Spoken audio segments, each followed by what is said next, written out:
Yeah, I'm not gonna muck around with this anymore. It said that we had excellent connection, so we'll anything else we'll do it live. It's fine. I have my piece of paper. We're ready. We're ready to go. It's loading. Do we have anybody in chat? And by do we have anybody in chat, I mean no, we don't. No, we don't. Okay, but regardless, yeah. So let me pop this out of the way, and hooray! Hooray! So yes, here we go. I should start recording first. You, oh yeah.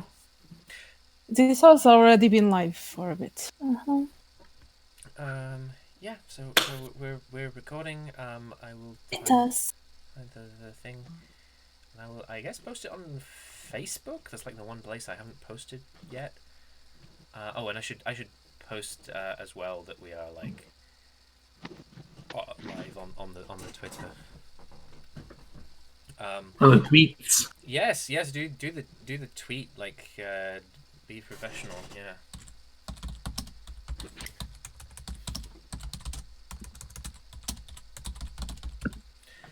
In fact, I should probably like quote the previous tweet. So yeah, like quote tweet that.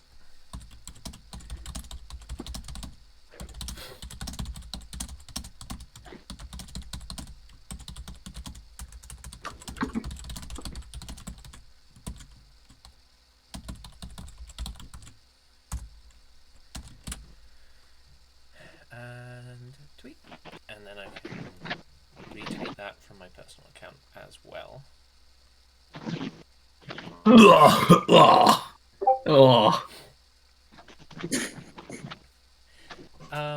Right. So, yes. I will try and avoid that. I will try and avoid keyboard ASMR. It's really funny on the stream, but I cannot promise. I cannot promise it. So, especially if other people, who is. It's me. I'm retweeting and I'm adding a message. Okay, I'm boosting it for my fucking followers. Okay. Okay, yeah, we gotta signal boost. We gotta like spend all of the time on the content, filling it with just us creating additional reach for the content and not. No, it's a very meta stream. The stream itself is us sharing the stream. Yeah. Beth, do you think that's you want to call it a night on the prosecco? No, I've only had like 3 sips, so. That might be 3 sips too many, as I say from my glass of whiskey. I'm not drinking tonight. I made my dad mad the other day. Because he's like, just because we're in lockdown, don't use it as an excuse to become an alcoholic. Oh. That's. Boulder shouldn't need an excuse. Isn't that why they put us in lockdown? I don't. Also, like, this coming from a man who just keeps ordering more and more alcohol to the house. I mean, what else is there? Not even to drink. He just likes to display it. Just to put it on his shelf. Oh God, this is nice. Yeah, he's like got several drinks. I mean, you've been in my house, Beth. Yes, I've yes. Oh yes. I guess everybody make yourselves busy for the boopy noise avoidance. Richard, I think, has turned off message things anyway. To be honest, I think it's primarily for me that I should do that. Like the rest of you, it's only if you're not wearing headphones, and if you're not wearing headphones, why? Why? I don't own headphones. Well, that's a decent excuse, but then try and, I guess, make yourself do not disturb so that you don't get the boopy messages. Right, so, yes! Welcome everybody to Game of Bards, Friends of Muzema. Hello. My name is Alexa, and going clockwise, I guess, from my from my Quenchy mug, we have Matt, who you may remember from the Matt episode. Say hello, Matt. Hello. We have Citro, who I don't think has ever appeared on our products, but is frequently like in the chat when we record episodes now. Yeah, I'm there to annoy you guys. Hello. We have Richard, who again I don't think has ever been on the show, but apparently listens to it religiously because it's not actually that difficult a religion to be in because we don't put out any fucking episodes. Hi, long-time listener, first-time player. Yeah. I'm just going to turn down the bitrate a little bit because we're apparently having like some upload issues, and also this is literally just some flashing circles. It's not like anything. You know, let's turn it down. But we need high definition flashing circles. I mean, we need a good audio bitrate, but I don't know that the video bitrate really needs to be 4K Discord experience. Now in VR. I don't even have the circles like properly aligned. It was just that like I didn't want to do any more work aligning them. That's amazing. It's fine. It's whatever. That's not the main thing. You're valid. Thank you. That means so much. We have Maxi, who has been on the show many times, and is in the next episode. The problem being that we're really struggling to have guests on the show now because what that does is create working Audacity files that are so large they cause my computer to crash. So I don't know when that episode's going to come out, but it's going to be like an actual play thing where we talk about QCon, but because that was a while ago, we also talk about Critter Castle. And when it comes out, you'll be able to listen vicariously to it to like experience actually being allowed to go outside and go to places. Yeah, and that also goes for me because I don't think the next one's gonna happen. Yeah, I don't think it is. Yeah. I mean, next QCon's cancelled already. I kind of feel like the Critter Castle is probably going to be next to go. Yeah. And we were literally gonna travel abroad. So repping the Detective Pikachu cringe, we have Beth, and Yeah. I think at this point, if you watch or listen to our content and you don't know who Beth is, I can't help you. That sounds like a you problem, honestly, because she is my co-host. I talk more than I should on the show, but like she is also on it.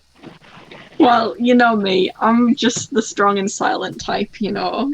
I'm very shy and retiring. There are two episodes of the podcast where if you had only listened to those two episodes, you would not know that Beth is the co-host on it.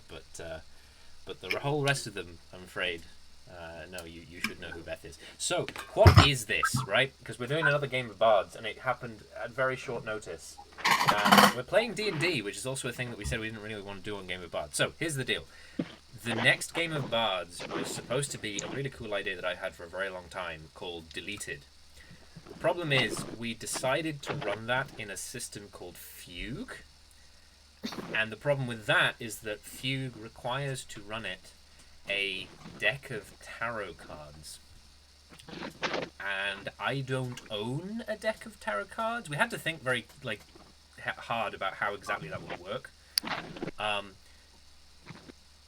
Theoretically, I could just buy a deck of tarot cards, but then tarot nerds would come and yell at me in the stream comments because you're not supposed to do that. It's bad luck. So I'm supposed to be gifted a deck of tarot cards, but at the moment, as you can tell, like our post service is not working so well, and it looks not fondly on frivolities like that. So instead, what we're going to do is we're going to play Dungeons and Dragons. But what kind of Dungeons and Dragons? Because it's a board of Dungeons and Dragons. What's a departure from the normal Dungeons and Dragons that we do? We are going to play Magic the Gathering Dungeons and Dragons. Because I love Magic the Gathering, and Maxi and Matt love Magic the Gathering, and Citro plays Magic the Gathering, and Richard used to play Magic the Gathering but doesn't anymore, and Beth doesn't have the faintest fucking idea what any of us are talking about. Runs the gamut between all the different ones. Mm-hmm. It's gonna be great. So you may know that Wizards of the Coast released a series of PDF documents called the Plane Shifts, along with, sets of Magic the Gathering that they were releasing, and then when they got to Ravnica again, they were like, let's do a straight up source book based on Ravnica, and they did it, and it was fine. Like, I have it, it's cool. And they're doing another one. They're doing a Theros one in July. And I kind of wanted to wait for that, but then I was like, oh, it's in July? So, no. We're not going to do that. Instead, we're going to do a campaign that is sort of a sequel to a campaign that I ran before, which wasn't streamed, so none of you will know what's going on. But by sequel, I basically just mean that there's going to be a couple of characters who are in that campaign who will turn up again, who are not canon characters to Wizards of the Coast's Magic the Gathering. Beyond that, it's mostly going to be an entirely new story. Definitely, like, the heroes and the villains are all, like, different and stuff like that. So, I think do we want to start? It's actually it's 9:06, so I think we probably want to start. So I'll go into the lead in. So, the Grand Archive. The Grand Archive constitutes the whole of the plane of Muzema, and indeed, the two names are frequently used interchangeably. There is no Muzema outside the Grand Archive. There is none of the Grand Archive that is not on the plane of Muzema. Muzema is an enormous labyrinthine network of Gothic halls, which contain many glass cases, within which can be seen interesting items brought by planeswalkers to this museum to save them from unrest on their home planes. The archive used to serve a much darker purpose, being operated by 5 evil world souls that ate the despair of destroyed civilizations and drew it from these artifacts of their history. Nowadays, however, the world souls have been defeated, and the current curator is a Vidalcan called Culver. The last of the Muzeman Vidalcan, Culver differs from Vidalcan found on other planes in that she has 4 3-fingered arms, and on the palms of the upper of these arms are the 2 eyes that are missing from her head. This was believed to be an adaptation thought of and grafted onto the Muzeman Vidalcan to allow them to more closely examine the things that they were tinkering with. Unlike many other Vidalcan, Muzeman Vidalcan have hair, and indeed most of Culver's face looks pretty normal, you think, apart from the fact that she just straight up doesn't have any eyes on it.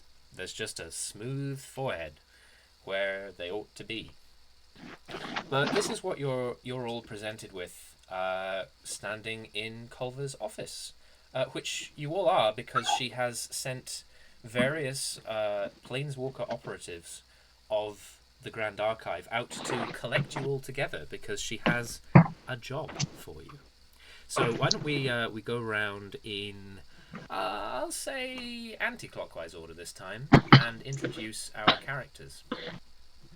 So Beth, you go first.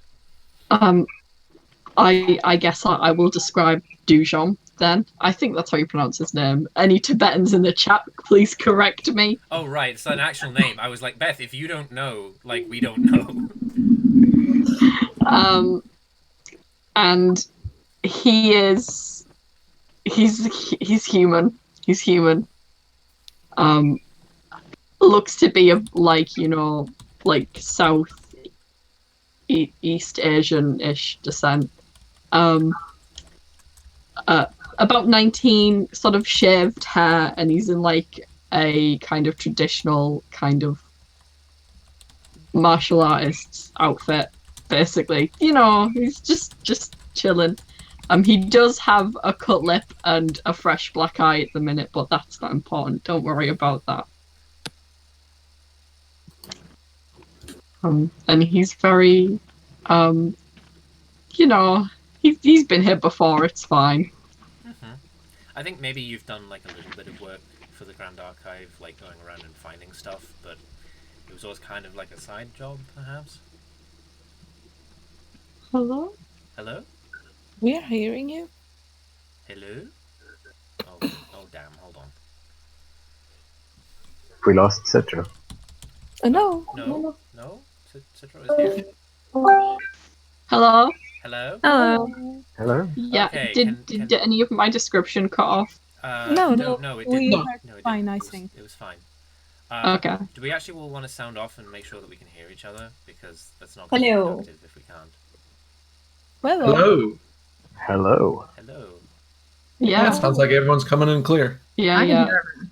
It's me, it's my connection. Occasionally I just can't hear anything for a while. Don't worry about it, guys. I'm not. Okay. I guess try to will that not to happen, because when you drop out and drop in again, it makes all the bubbles go weird. I just Sorry. got them the way that I like them. So yeah, I guess. No, we'll keep going. I'll do the housekeeping bit at the end. Maxi, who are you playing? I'm playing a woman called I Ching Yin. So everyone would see a young woman of East Asian descent, kind of pale skinned, and has like a pair of visible black paws, like a fox paws, and lacks human ears, and says like has a pair of black ears poking up out of the top of like her long ink black hair. And behind her, she has two black tails tipped in like a silvery grey at the ends. Her forehead is covered in like black fur, and she has kind of like whisker-like marks in red on her cheeks, and like a teardrop patch on her forehead, which is like kind of I think it was like a whitish grey color. Her features like look pretty human, but like her eyes are like very distinctly Vulpin, and strapped to her back is like something that is like carefully been wrapped in white silk. It looks quite large, and well, when it like comes out of the silk, it's her signature instrument, a gochin. I think the fact that she doesn't speak means that probably when all of you are being introduced to each other, Culver would just speak for you and say, everybody, this is I Ching Yin. She's mute, so she can communicate to you through her instrument, but we should explain that ahead of time. Richard, who are you playing? I wrote a little vignette thing because I thought we were going to do full-on character introductions, and I'm going to do it anyway. Okay, we are, but not like immediately. We're sort of going to like circle back to those at some point. There's one definitely planned for Matt's character, and there might be one planned for Maxi's character, depending on time. But we can definitely do like one for yours actually, because I feel like I actually kind of want you and Citro and Beth to have them if you want, because like you don't get another thing in the campaign, I guess. I am playing Solitude Enoch Jones, Revived Rogue. Solitude is a completely normal human male, about 5'10", slightly long hair, half his face missing. Very handsome man prior to that. I don't really know what else to say, aside from he's dressed very finely, but if you pay a little more attention, you'll see that all of his clothing is designed explicitly to conceal daggers. Nice. Solitude has enjoyed work as a career criminal, a spy, Dabbled in blackmail, theft, general breaking and entering, a little bit of murder, and whatever else has come his way. He's 100% lawful. Okay, I mean that doesn't really mean much in this this kind of campaign because we're using Magic the Gathering's color identity system for alignment rather than like D&D's not very good alignment system. Have we actually done an episode yet about how I really don't like alignment, Beth? Oh wow, controversial, but okay, sure. I think you might. We'll put that in the docket. I think I've talked about Put it on a before, shirt. but I don't know that it's actually been in an episode. It might not have been the theme of the episode, but it's been discussed. Fair I- dues. I trust Citra on this. Don't laugh. You're really going to struggle with that, aren't you? I really am.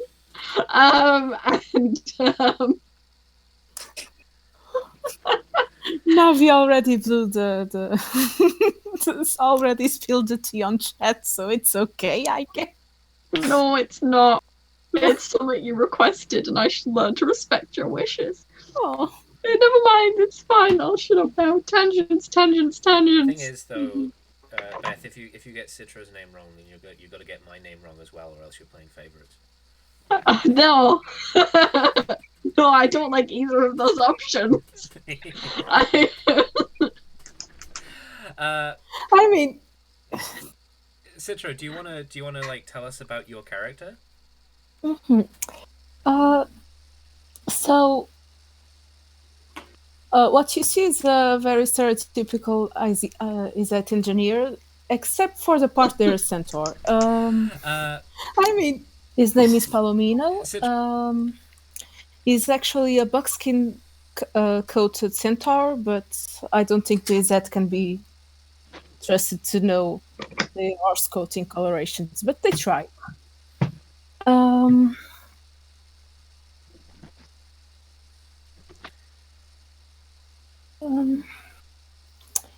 He has fairly longish dark hair, kind of curly, but mostly looks like a mad scientist from the waist up. Nice. So he's a centaur from Ravnica who got taken in by the Izzet League then. Yep. And I think we established that Palomino is probably the person with the most experience of working with Culver, because Culver, after discovering that her previous employer had murdered her entire species and was waiting to tell her to eat her despair, found that she needed help to, like, you know, run the museum, run the archive. So you've been helping her build like little robots to help with that. Mm-hmm. Exactly. Palomino is a bit of an inexperienced planeswalker, so which was good because he managed to avoid all the stuff that went down in Ravnica. Yeah. You couldn't really planeswalk to come back to Ravnica for the War of the Spark because you couldn't figure it out, which probably saved your bacon. Lots. I was gonna say lots of planeswalkers died. They fucking didn't. Like Dak Faden died, and Gideon died, and like that's it. It's a lot of unnamed planeswalkers. Yeah, lots of unnamed planeswalkers. Fucking, unnamed like, planeswalker 1, unnamed planeswalker 2. Like you see the art of the cards, you just see sparks flying everywhere. You're like, where did these come from? People who you will never meet and never know about. Oh, yeah. I mean, I'm not going to subject myself to Greg Wiseman's writing to find out if anybody else was named and died, so we will never know. Matt, do you want to explain to us who Cassidy is? right. So, I am playing Cassidy Gallows. He's about 6'4". He's looks basically the part of a Wild West gunslinger without having any guns. Upon looking, he seems pretty normal, but the minute he opens his mouth, it's obvious he's a vampire. He's got kind of a long, kind of dark coat on. It's perpetually kind of dusty. He's got this big kind of red and blue kind of like checkered scarf. Not a scarf, that's it. It's I'm blanking on the word for it. Bandana? It's bandana, yeah, or something like that, like kind of like around his throat a little bit. And he's got a hat with kind of a notch on the left side. As he walks in, as obligatory as it is, he walks in. You hear kind of like the clink, the jingle jangle of some spurs. Mm-hmm. I suppose the one expected like garnish of the cowboy image that he is lacking is any sort of firearm. Yes, he has several hand crossbows and kind of like a bandolier of different like bolts across his chest. Mm-hmm. So that's about it. Yeah, so he's also got kind of like the hilt of a sword behind him as well. What kind of sword? It's a long sword, but it looks like it's been kind of like melted in metal a little bit, so it looks kind of twisted. Okay. Cool. So yes, you are all in Culver's office on Muzema. This is a stone brick room. It's the same office that she had when she wasn't the curator. So for the two of you who played in the previous campaign, you could probably just imagine what you imagined whenever you went to that then. It's, I think, covered in shelves that have like interesting little artifice toys in them. There's a waste paper basket for certain, because I remember that being an important part of the last campaign. And beyond that, there's a walnut desk behind which sits Culver herself, and she is holding up both of her upper hands so that she can see you. And she says, "Thank you all for coming.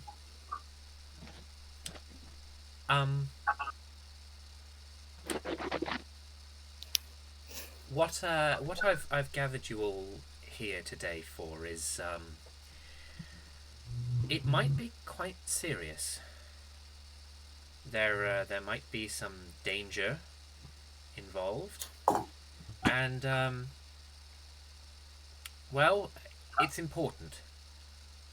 And you five are the kind of team that I think should address this issue at this moment in time. There were some more capable people that I had on staff, I won't lie to you, but most of them have sort of dropped off the map and I can't really contact them. In particular, Solitude, you're here because I can't get hold of the Quiet Woman. I think she's spending some much needed time with her husband. Understood. She produces from inside her desk a piece of paper on which there is a like a charcoal sketch, and you see that this is a sketch of a hooded, youthful-looking man. He looks to be around about 26, 27. And he's looking like sidelong at the artist. And she says, "This is an impression of Sathram Vight, who I don't actually know if any of you have met. He used to do some work here, a little, but he found that it didn't really suit him, so he left. He's a chronarch, a time wizard. Just recently, I found that he accessed the archive without my knowledge, and he has stolen something. He has stolen a bound tome of the lore of Dominaria. And I'm very concerned about what he intends to do about it, because Sathram had certain, let's call them extremist political views that caused me great concern when he worked for the archive. He felt that there were great injustices that had been done to certain groups of people, and he always struck me as very power-hungry. He was angry that the Archive wouldn't take a more proactive role in either hastening or preventing the destructions of the peoples that it chronicles. Here's the thing. I want to know why Sathram stole the tome.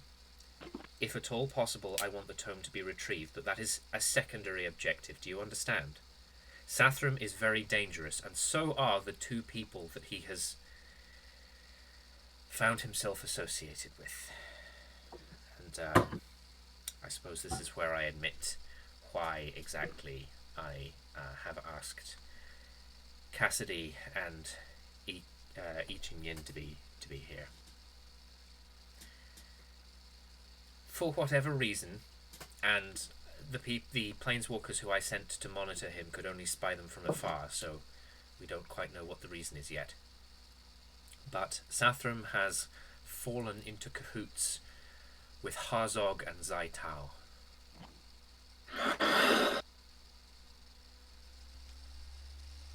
At the mention of Harzog, Cassidy kind of bares his fangs in anger. Yes. Friend of yours? You could say that. I love your cadence, dear. Where you from? Fuck. Sorry. Look, I told you this is what this character is going to be like.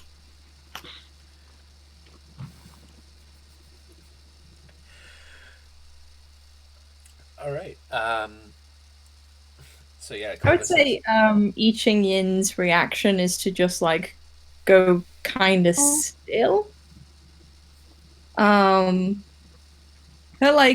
soft expression doesn't change. It's just a moment of just is this woman now a statue? And then kind of relaxes. I'm certain that those of you who have had encounters with them before don't need to be reminded that Harzog and Zai Tao are both also extremely dangerous individuals. They've never had any contact with the Archive, but obviously I've been looking into who they are as a favour for the two of you. Whatever it is that they plan, they've converged with Sathram, and they appear to be doing dirty work for him. So, with that in mind, if the two of you wish to reject this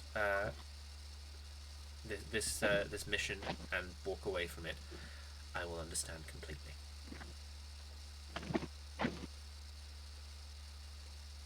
I don't believe there's a force in the world to stop me going on this mission. Oh dear, that's what I was afraid of. Look, Cassidy, you must understand. Harzog by himself is dangerous, but in the company of Sathram Vight and Zai Tao, he will be too much for you. I need you to keep your distance until we know more. You can't bring down something until you track it first. I think I can handle that. Right. Okay. I had Bone Hunter track down where Sathram is going.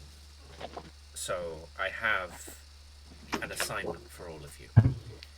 Sathram is preparing to travel to Eldraine. It's a plane that we haven't had a huge amount of interaction with because it's generally pretty good at preserving its own history, at least in the modern era. I want you to tail Sathram, find out why he went to Eldraine, and what exactly it is that he's trying to do there.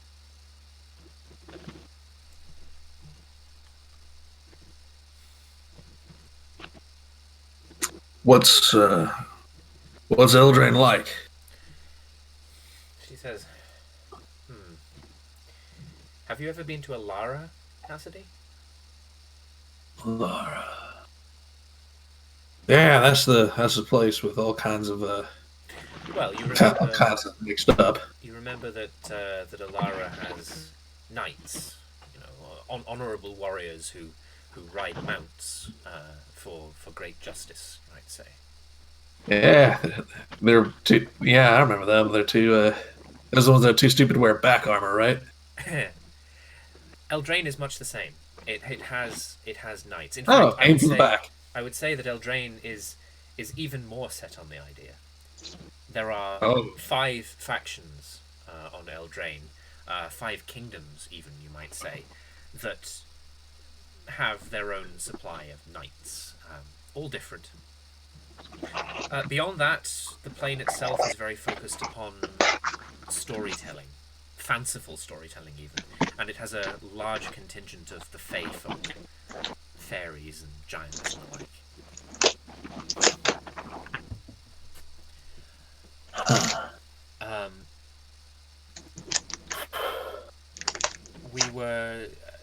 We suspect, I should say, that Sathram is preparing to travel specifically to a lake on Eldraine called Lochmere. It's quite remote from the rest of the plane, so you're probably going to want to see an impression of it so that you can travel there. That'll probably be a good plan. She produces another charcoal drawing, which shows a lake, and in the distance on the lake, an enormous fortress or castle with many. What's the little banner flags called? Pennants, fluttering from its spires, just off in the corner. She says, "Is my volume dropping? I know my volume was very quiet on the stream, but I turned it up as much as I could. I've turned it up more than it should be able to on OBS. But is it actually dropping? It seems okay.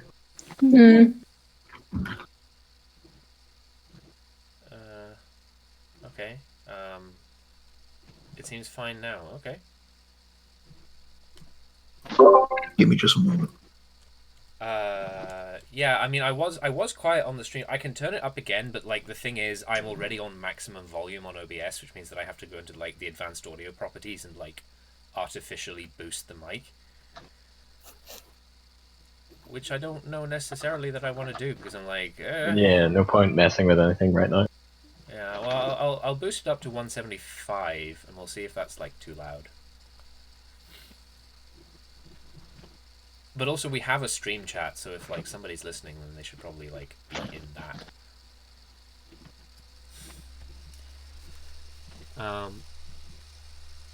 Do we have you, Matt? Yes. Okay, cool. So before we go any further, I suppose the one thing I should say, and I should have said this at the beginning, but we didn't have an opportunity. So the way that this campaign and the campaign before it differ from regular D&D is obviously the player characters are all planeswalkers, and what that functionally means, or what I've decided that functionally means, is they can planeswalk, which is just a thing that they can do. It takes a minute to do properly, but they can do it instantly if they need to. It's just that they don't have fine control over where they end up. And each of these characters has a signature spell, which is a once per long rest spell that they can cast, which cannot be countered except by another signature spell or by its own conditions, that is based on a magic card. And I've gone through with each of the players what kind of signature spell do you want to have, and it's we convert a magic card's either mechanics or theming into something that works within the realm of D&D. So as soon as people start casting them, you'll find out what they are. But that may not be this session. But this area in the middle of the play space, that is for me to show you the signature spell cards, because I think they look pretty rad. So yeah, that's what Culver tells you about Eldraine. Do any of you have any questions, I guess?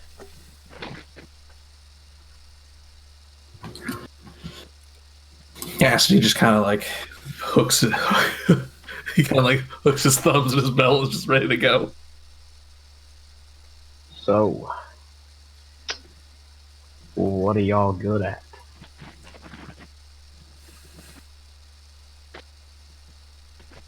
Cassidy just kind of looks around. And says, well, I'm good at hunting and killing.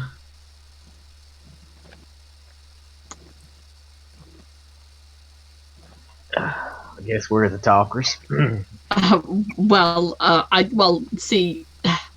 talk a lot, and it's kind of it's something I'm working on. I'm good at kicking and punching mostly. Let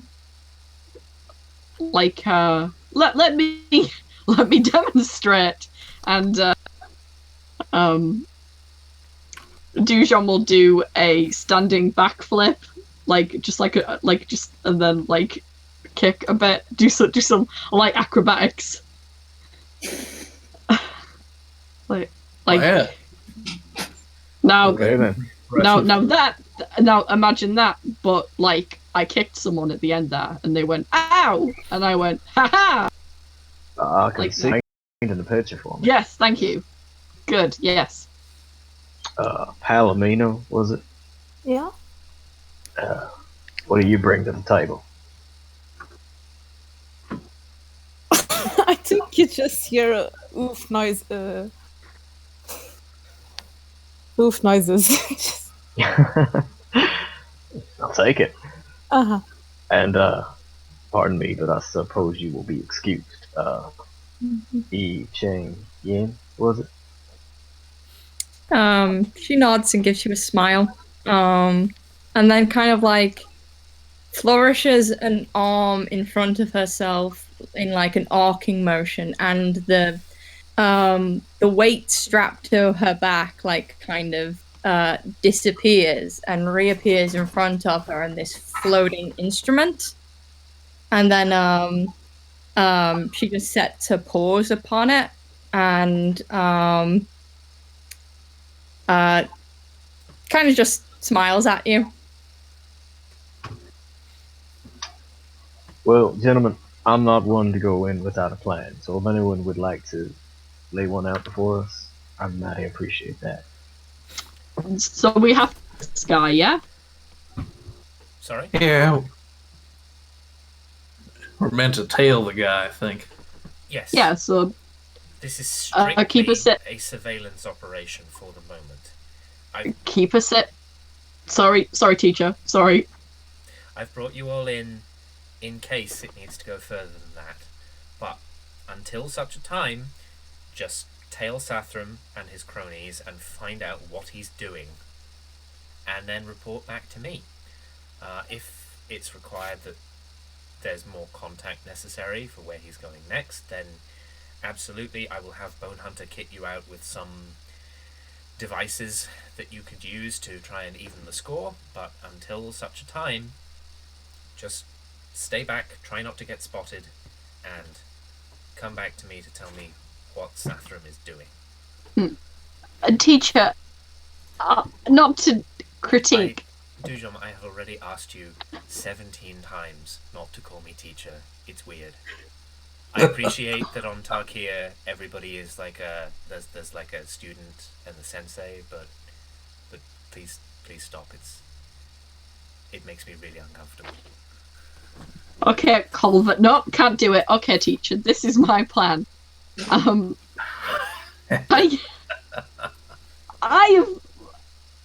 don't know about my colleagues here, but I think it would be a good idea if perhaps we could have some disguises. Solitude stands up and flicks his hair over to the other side of the face, nods, and sits back down. Yes, Solitude, can you help with that? Well, Yep. do they know we're coming? Well, I don't think that in his time here Sathram ever met any of you. Though we That's might not. stand out a little bit. That's You not. might. Yeah, that was my and thought. Also, I should point out that because of his compatriots, Cassidy and I Ching Yin will need to be disguised. Fair enough. I'm not putting a horse top over my head. Thank you very much. I wasn't even suggesting. Oh shit! Then I'm out of ideas. You might need Ching Yin plays like a chord, and it's a chord that kind of your head. You could put it like around sort of your waist, and we have could like a make like smile two on their thick legs. face. So, like, That wouldn't quite work though. It would look like you were sat really far up the horse. Hold on. Beth. Oh damn, she can't hear us. This happens. I'm sorry, everybody. Like this does for whatever reason happen with Beth specifically on Discord. It's happened a couple of times to me as well, but it's mostly Beth who just like Doesn't Kind of hear. dropping out sometimes. just cannot hear, like coming in perfectly for us, but like cannot hear us at all. So Sorry, yeah, I can hear you again Okay. now. Thank you. Okay, so why don't we have that conversation again? Only this time, Beth and Maxie talk separately and don't talk over each other. Okay. I was just saying that I Ching Yin just plays a chord that like kind of people get the idea that she's laughing. Is this as Duchamp suggests, like the centaur disguise? Yeah, he puts it on a. Yeah, horse top. the central disguise. I mean, probably that something's going to have to be done about that. I'm just like looking stuff up right now, but I'm pretty sure that Culver would tell you that Eldraine as a plane has no. It doesn't have centaurs at all. So Wow. Cassidy can be disguised as a human, obviously, and so can I Ching Yin. But centaurs is not a thing, you know. I've got a kit that's mostly used for infiltration to, pretend to be service workers, general populations. Yeah. I can make most of us passable. I don't have a dang clue what I'm going to do about the horse lady there, but if anyone else can solve that, I think we're good. Horse lady, please. I may have one idea. You say there's knights, right? Yes, there are, and they sometimes ride horses. I know where this is going. I love it. See, I want you. That's not gonna work because a horse cast, and like, a human. some kind of an illusion spell or something. Humans sit in the back of horses, and that is not where his torso is. Make it a really big horse. Huge. The biggest With 6 horse. legs. Yeah, that's not like. No, wait, maybe We're gonna be at a distance. It'll be passable, I'm sure. maybe we can make this work. Culver's concern is less about like making it so that Sathram and his cronies don't recognize you, and more that like random people in the street don't see the fucking horseman and be like, "Oh my god," and draw attention. That's Duchamp's concern as well. Listen, Palomino, do you have any abilities that could disguise, like, the back half of your horse end as anything? A large dress, a bustle? Heart. I put this guy's stuff in all of my characters. I did not put this on the.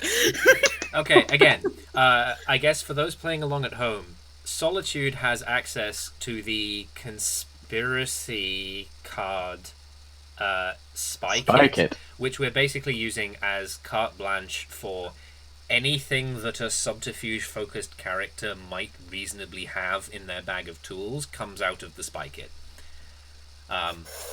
Because this is not like a particularly grainy like fine-tuned like inventory management campaign. So it's obviously it's a don't take the piss thing. Same way we're not really doing anything with encumbrance, but obviously there are going to be encumbrance related issues, and similarly the characters won't use money because it's too complicated to track across multiple planes that wouldn't recognize each other's money. Both in and out of character, I am gleefully willing to work that disguise kit to dust. I don't know what I would do with the centaur.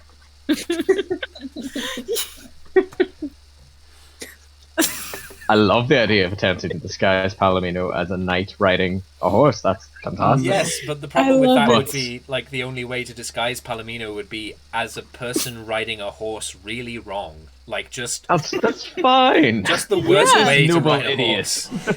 I will wrap my legs... Xena.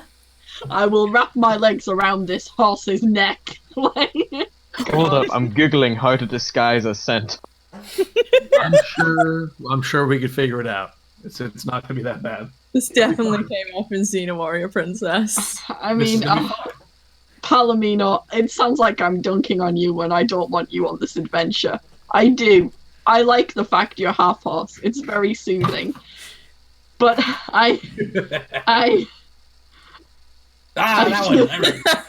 Dujon, that almost works. I mean, that might be how you have to do it. Like, I don't know that I can show this image on the stream at this short notice, but I'm sure if you all Google like how to disguise a horse, I think I just flashed it up on the bubbles there. You will probably find this very famous image. It is A Centaur in Disguise by Michelle Tolo.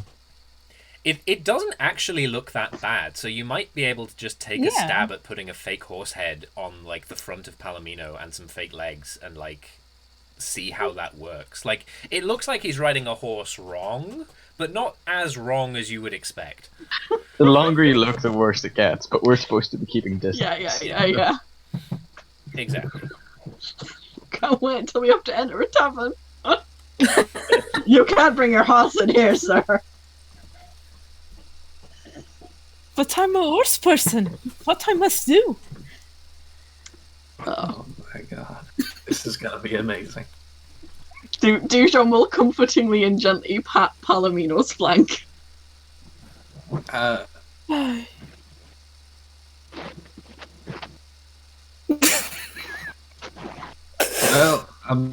look, it's perfect.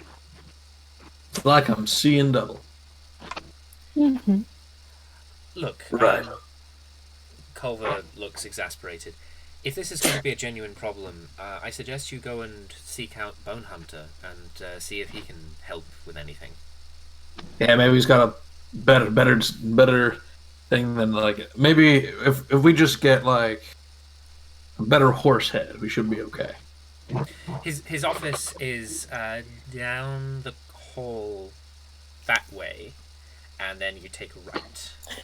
You'll be able to tell which it is on account of the fact that he's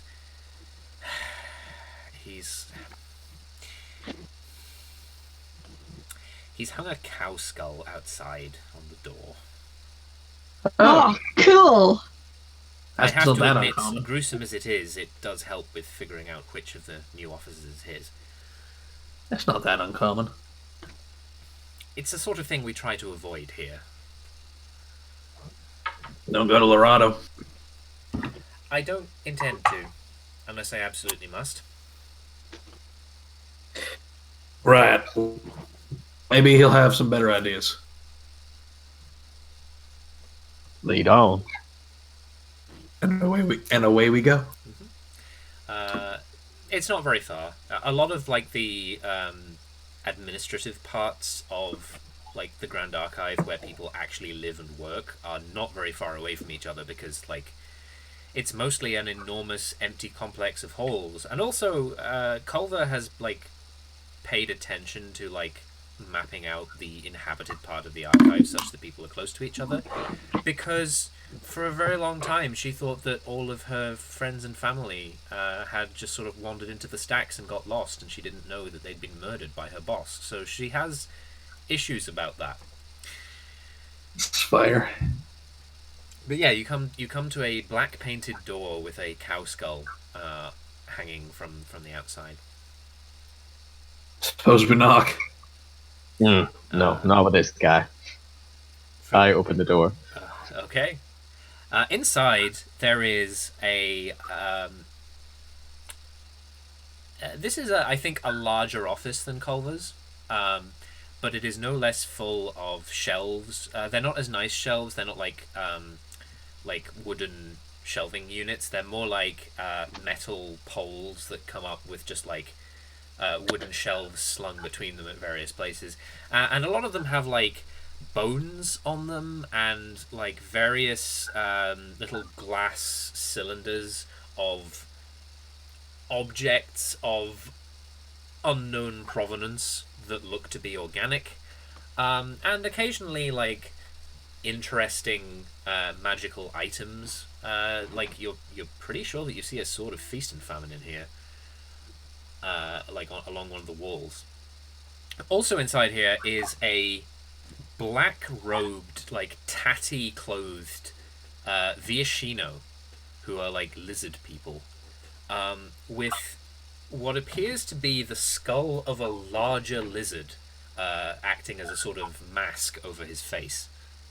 And on his back, he is carrying like a little backpack of various other gruesome objects.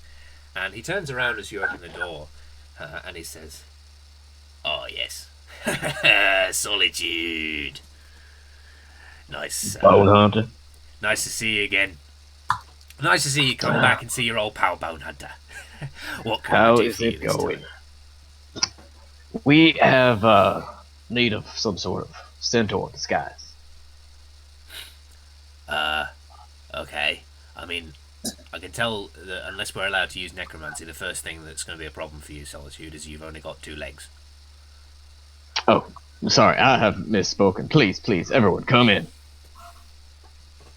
Oh, Palomino. Right. Yes. Hello. We've not actually spoken very much while we've been working here. I've sort of been staying out your way. I think we met a couple of times. I'm Bone Hunter. And I handle particular acquisitions for the archive and experimentations on organic matter, as well as requisitions of artifacts and various fixer things to do. So, right, yes, you need some sort of disguise. Is that right, Palomino? Spout right. Yeah, that's. I'm presuming that this then is a kind of disguise that would make an observer believe that you are not, in fact, a centaur. Perhaps for travelling to a plane that does not have centaurs, where you wish not to be drawn in attention. Perhaps. Mm-hmm. Perhaps, right. What could I do? What can I do? That's an interesting conundrum there. I've got to have a little think about this. Now, I do have a big stock of magical items. So I'm just gonna like go through the index in my head, just have a think about what sort of thing might be appropriate here. So I suppose there's the Whisper Silk Cloak, obviously. If we just want to avoid the problem entirely by making you invisible. I don't know if that's the kind of thing that you're looking for, though. But those look gruesome from behind. Sorry, what did you say? But it look gruesome from behind. Don't you see like most of my innards? Oh no! See, the cloak itself. And the back. The cloak itself is actually jumbo size, so we could cover the whole of you with that. There is the possibility of treading on it, though. So maybe we need something a little more terrestrial. I'll tell you what, actually. I think that I have somewhere and he like goes into like a big chest on the floor and starts pulling out various objects until he properly pulls out another gigantic glass jar, inside which is a horse's head. I knew this would come in useful someday. Always thought I was going to put it in someone's bed, though.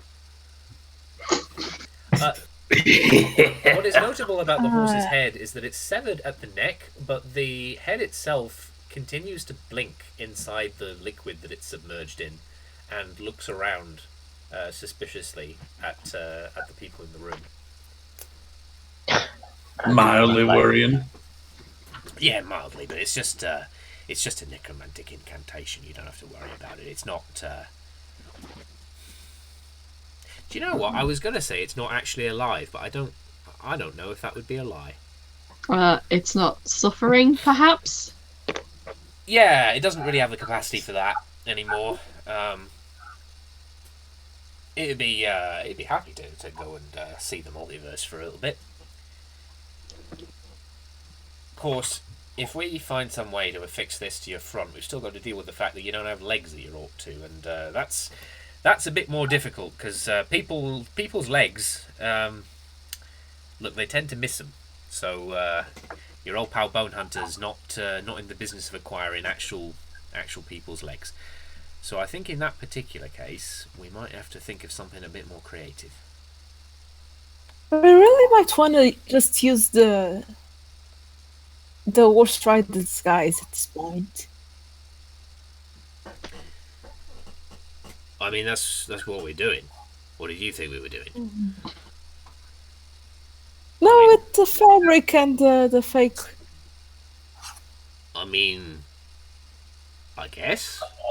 I don't have one of those ready to go. I'm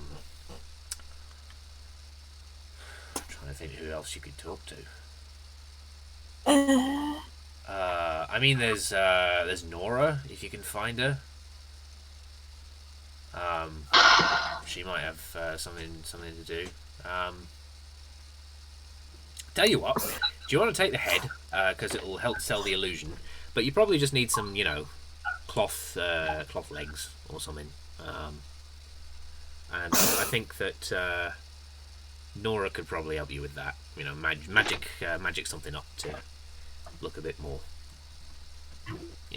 realistic. Does Ed freak you out, Palomino? A lot. It's an acquired taste.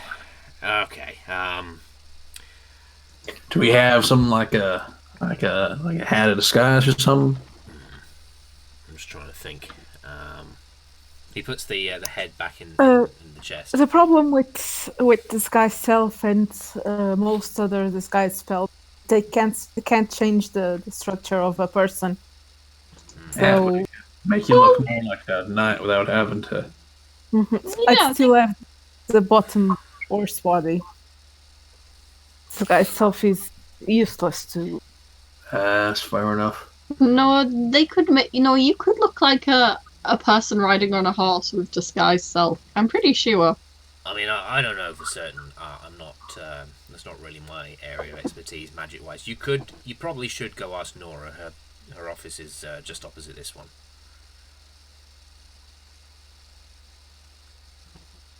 To be honest, Nora, you should maybe check in on anyway. I've been meaning to. It's just she's really struggling recently, what with being the only person stuck here.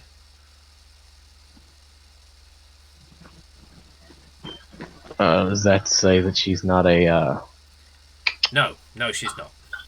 She was born here. Didn't know there was anyone here like that. Well, I mean, people tend to forget about Nora.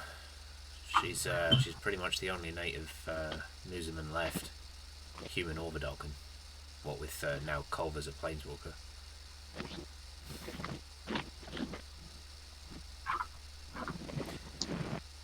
Yeah, I mean, she might be able to magic something up for you. I don't know. Well, thank you very much for your help, Bone Hunter. If you can't think of anything better, come back because I've still got a head. That'll work. I think we should take the head just in case. No, don't, because you'll... don't take it unless you know you're going to use it, because it's a heavy thing to lug around. I don't know. I like it. I might name him.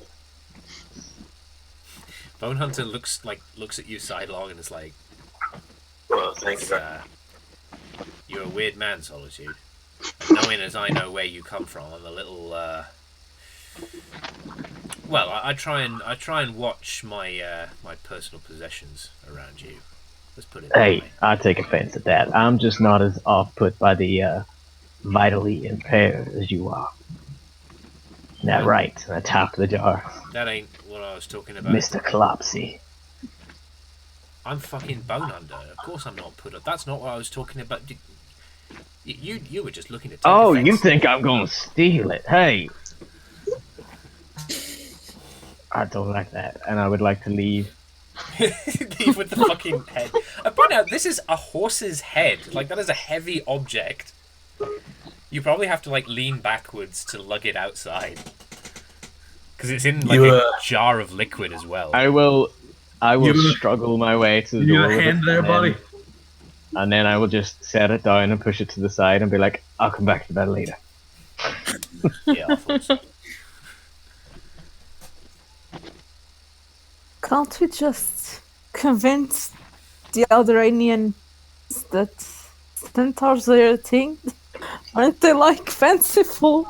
I mean, that I think we tell a good enough story, maybe. that's gonna be your job then.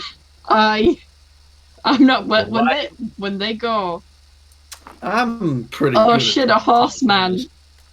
I'm not gonna. And I can just go like, and what about it? Well, shit, Palomino, you didn't say you were the smart one. I like it.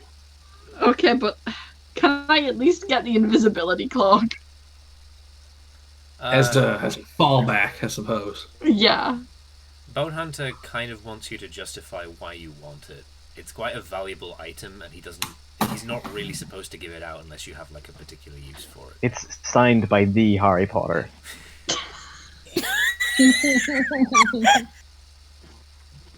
Hear me out on this one. We go, behold, a half man, half... And we get the invisibility cloak and like throw it over and go, it's gone. I would like the invisibility cloak in case they don't just go, oh yeah, a horseman, cool, and try and kill Palomino, and I don't know, dissect him, or put him in a freak show or something. You know, I would like Palomino to not die, and I think an invisibility cloak is one of the safer ways to do it, Bone It's Hunter. a kind of a get out of shit free card, I guess. Yeah, all right. Yeah. He like takes out the glistening like wrap of cloth and hands it to you. Dujon will put it in his pack.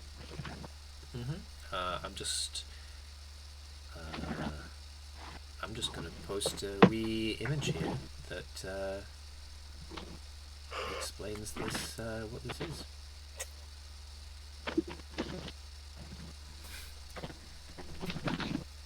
So you got that, I guess. Keep track of that. Whisper, whisper, silk cloak. Okay.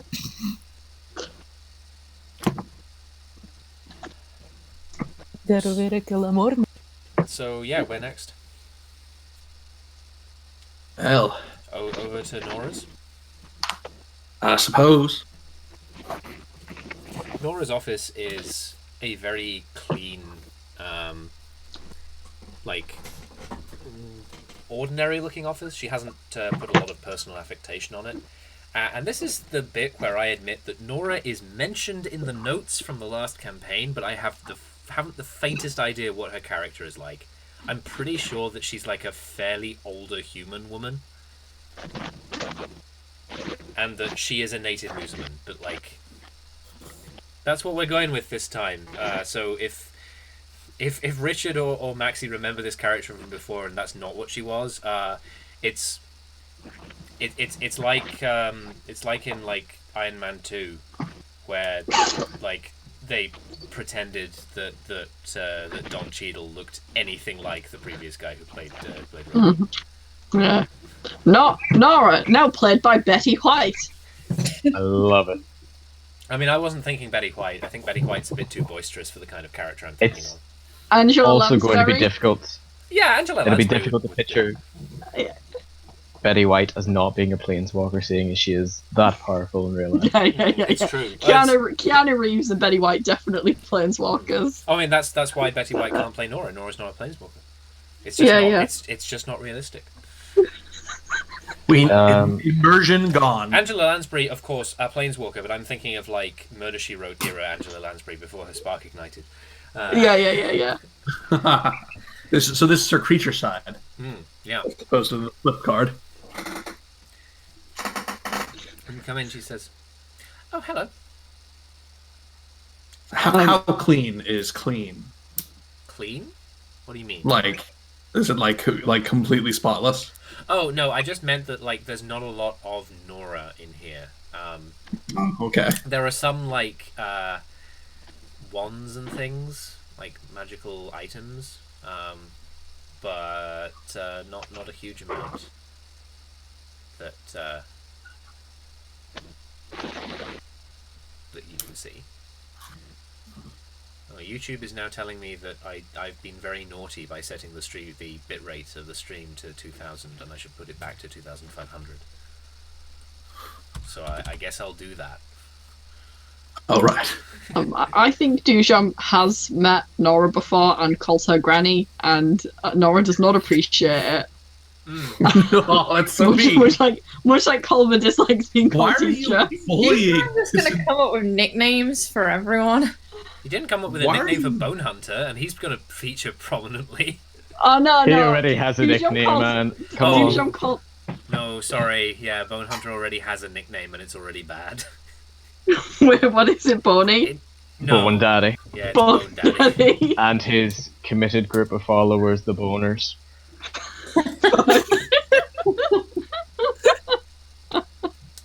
Yeah. Why are y'all laughing? What did you call Bone Hunter that he didn't get a chance to say out loud?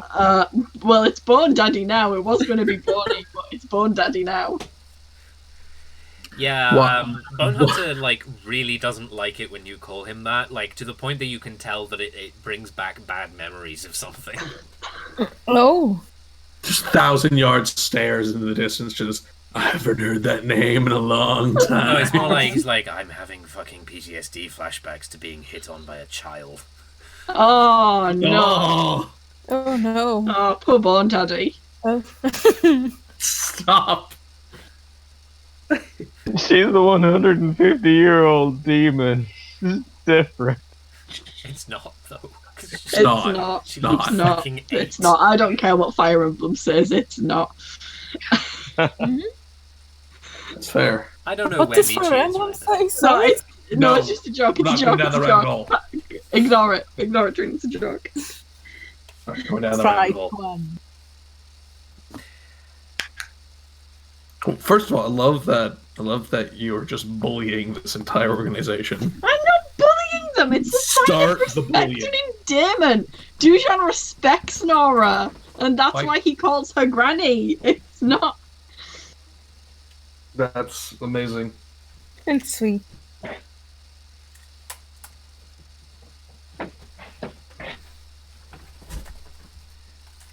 Do, do, do, do, do. So yeah, Nora says, "Can I help you, dears?"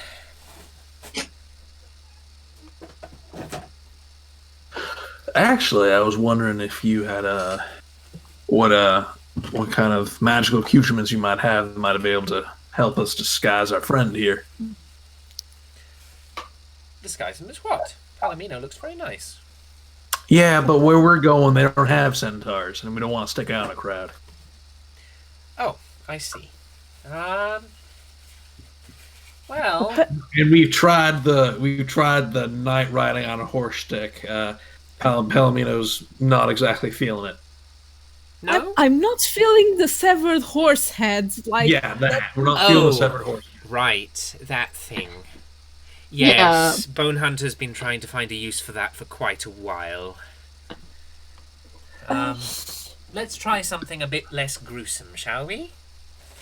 Obviously, disguise self isn't going to work because, well, that's just not the shape that you are. But would this illusion need to stand up to physical scrutiny? Like being patted down, for instance?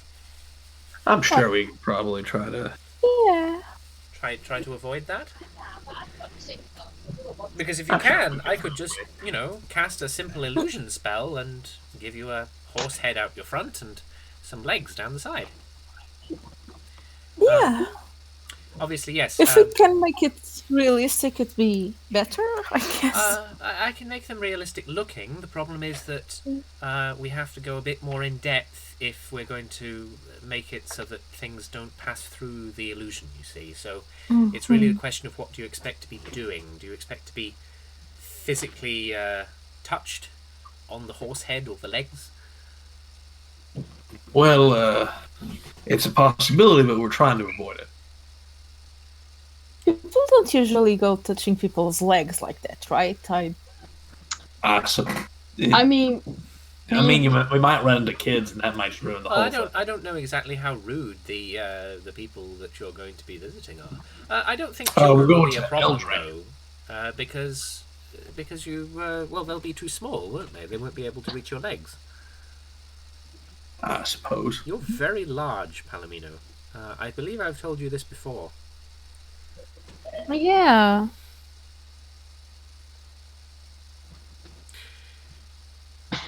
To be honest, I'm not entirely certain how you get through all of the doors in this place. They're rather inconsiderately sized for you, yet somehow you manage it. I lean forward. It works out eventually. Sometimes I smash them, but that's what the back legs for. Yeah. Well, I suppose we can get by with illusion spell if we need to. If anything comes about, we just say it's... That would be my simplest solution for you.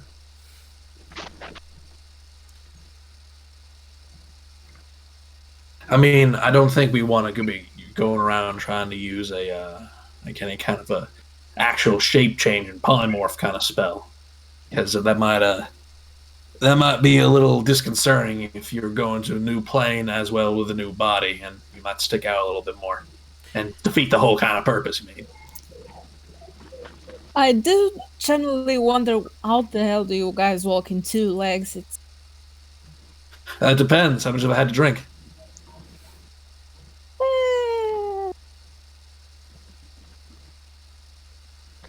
But yeah, that ought to... I'll take convincing drunk. By the way, do you have what other magic items do you have? I asked this of Nora. Never you mind. Come back with authorization from Culver, and I'll talk to you. Although, if it's magic items that you're looking for, especially ones that weren't made here, you should probably talk to Bone Hunter.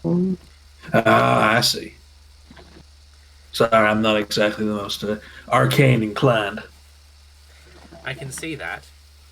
Well then, step forward, Palomino, and I'll try and match the head to your body. We don't want to be drawing too much attention. And Nora casts what appears to be a simple illusion charm, which causes you to have a horse head sticking out of your waist, and a pair of human legs going down your side. Well, much obliged. Thanks. And thank you for not just putting a horse head on my top. I think that would have been difficult, especially with maintaining all your dimensions. It would be a very large horse head. But better than putting a horse head on your bottom, I suppose. That would be very confusing. Yeah. That would be even harder to do, because we'd have to disguise his entire humanoid bit as a tail. That wouldn't have worked at all. I know that's why okay. Very strangely, dear. Sorry, Granny. Please don't call me that. I can't help it. I'm sorry. No, Granny can't do it. Sorry. At least you made the effort. Okay. Right then. Granora. Well then, if that's all, I imagine that you'd probably better be off to wherever it is you're going. That enchantment should last around about a day. That should be enough, I think. Just don't get too close to anybody who's, handsy. Fair enough.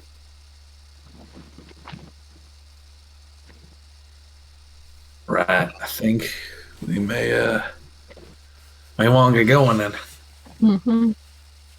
I would say that the plan is for me or Solitude to quietly follow. All right. And then, I mean, I don't know. You guys can just do whatever, I guess. If I may proffer my thoughts, it might be important that we stay together on this one. At the very least, because we do not know how many people might be involved. We know that we are to tail one, that it might be 3, and we don't know it won't be more. The ability to split up later is more important than the choice to split up now. Yeah, and I'm pretty good at tracking, so I might be able to do what I can to find this guy. Well, I do apologize for underestimating all of your abilities. Okay, then. No, we are a group. We will make decisions and just have discussions. That is to be expected. Well, I suppose let's get on our way. No sense wasting water. Okay, right there in Noah's office, we all just begin planeswalking. Okay. Just rub it in. So there are rules. We have established rules for planeswalking, which are sort of adapted out of the rules for planeswalking at the end of the Amonkhet plane shift, but are a bit more complicated. Excuse me. At the moment, though, there's nothing stopping you from spending a whole minute planeswalking. At later times, there's a possibility that, like, if you're interrupted in the middle of planeswalking when you haven't spent 10 turns planeswalking, you will planeswalk, but you'll go to the wrong place. But at the moment, that's not a possibility. Ooh, do we get to just like how does everyone planeswalk? Because apparently that's in lore that's a unique. Oh effect. yeah, that is a unique thing, like to do with you, like the effect that you planeswalk with, which I'm pretty sure was invented specifically so that Dak Faden could have a special one.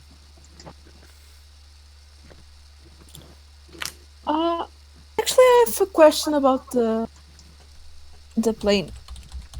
Mm-hmm. So I have Sunset Glimmer here, which is your robot horse. Yeah. Oh yes. We're just not mentioning that. So generally speaking, when you planeswalk, you can't take other entities with you. But there is at least one in-canon planeswalker who just looked at that and was like, nah. So I think as long as it's like soul bonded to you or whatever, you can take Sunset Glimmer with you. Yeah, it's more. I was asking more about the technology because a Steel Defender is a Steel Defender. It might not mesh. There's some like little robot things wandering around and I feel like Sunset Glimmer, like to somebody who doesn't know necessarily what a robot is, would probably just look like a heavily armored horse, and that's fine. Mm-hmm. They have those.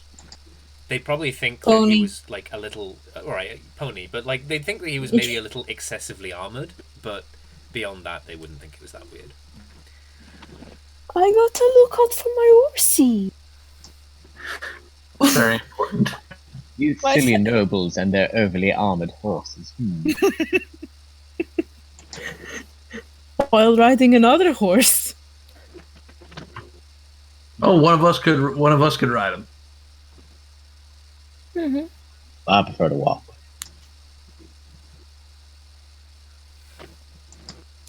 I don't know if it's clear or obvious from the Solitude motions to the missing chunks of face. I'm dead, so I'm not gonna get tired. You feel free. Well, one of our brave monk here rides the horse. Sorry. Sure thing. We're thinking of... This is Sunset Glimmer, who you want to avoid suspicion by having somebody ride. Yeah. I like your energy, John. You're peppy. Yeah, dudes. Yeah, you can do that. Mm-hmm. But please get ready to planeswalk. Alrighty. I guess we will spend 10 rounds doing this. Yes. Oh, yes. The question that came up before we were so distracted was what is your special planeswalking effect? Should we roll initiative? No, just what's your what kind of puff of smoke do you disappear in? Oh, they disappear in puff of smoke? No, it's okay, so here's the thing, right? Every single planeswalker has or can have their own special fucking AV club effect that they disappear in when they planeswalk. And again, I'm fairly certain that this was instituted as a rule specifically so that Dak Faden could have a special one in the comics. So I guess if you want, you can decide if there's a special effect that would really fit your character that you disappear in. I guess for Dujam it's like fire, like a little fiery Chinese dragon pops up and does a twirl and disappears. Nice. Yeah.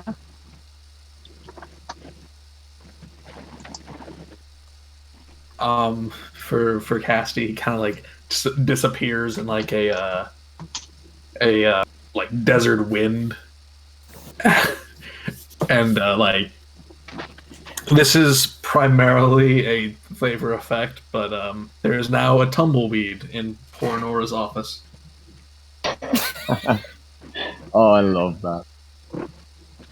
And you hear a little a Western sting guitar, meow meow, as he just vanishes. Nice. For Solitude, I think it's more like a screen wipe, where from the bottom up he just slowly seems to vanish. And there's the sound of metal hitting the floor, but no actual. He's been eaten by Adobe Photoshop. In the next slide, you'll see that he's not hit.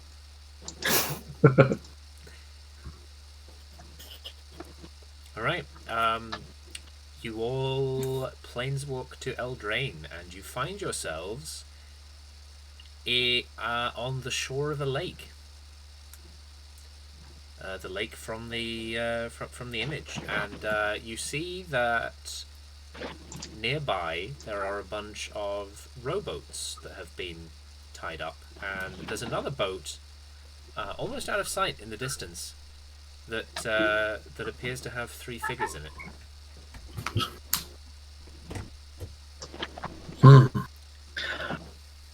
I will use kind of roll perception to see if they are our quarry.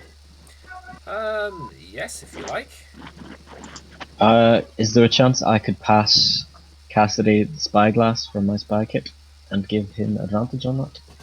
Yeah, sure. I think we established ahead of time that the spyglass is a thing that you have, so... Sure. Oh, rad. That's a 24 total. Okay. You are able, through the spyglass, to identify Harzog. You don't recognize the 2 people that he's with, but you'd know that bastard's face anywhere. His eyes slowly his eyes slowly get like a little more fiery. So it sounds like that's them, all right. So I suppose we should describe, for the benefit of the listeners, what you see. You see a rowboat in which sits a robed human man, along with a rather pursed-lipped woman who appears to be some sort of spirit or ghoul or something. Like she's blue and vaguely like airy, like the air in front of her is wavy. And then of course you see Harzog, the Einok, the humanoid dog man, with the big hat with holes cut for his ears, which is much like yours, and the hand crossbow strapped to his belt. And he and the woman are like rowing the boat, whereas the robed man just sort of sits at the prow. And they are rowing towards this enormous castle in the distance that's rising out of the lake. And you can tell that soon they'll be lost in the mist that lies just around the lower half of the castle. Well, at my bottom drop, that's probably where they're heading. Now, mist is probably going to cover them soon, which might play in our favor too. Because if we're going to follow them, we got to get them and get into that castle too. But if they, hopefully, they can't see through the mist either.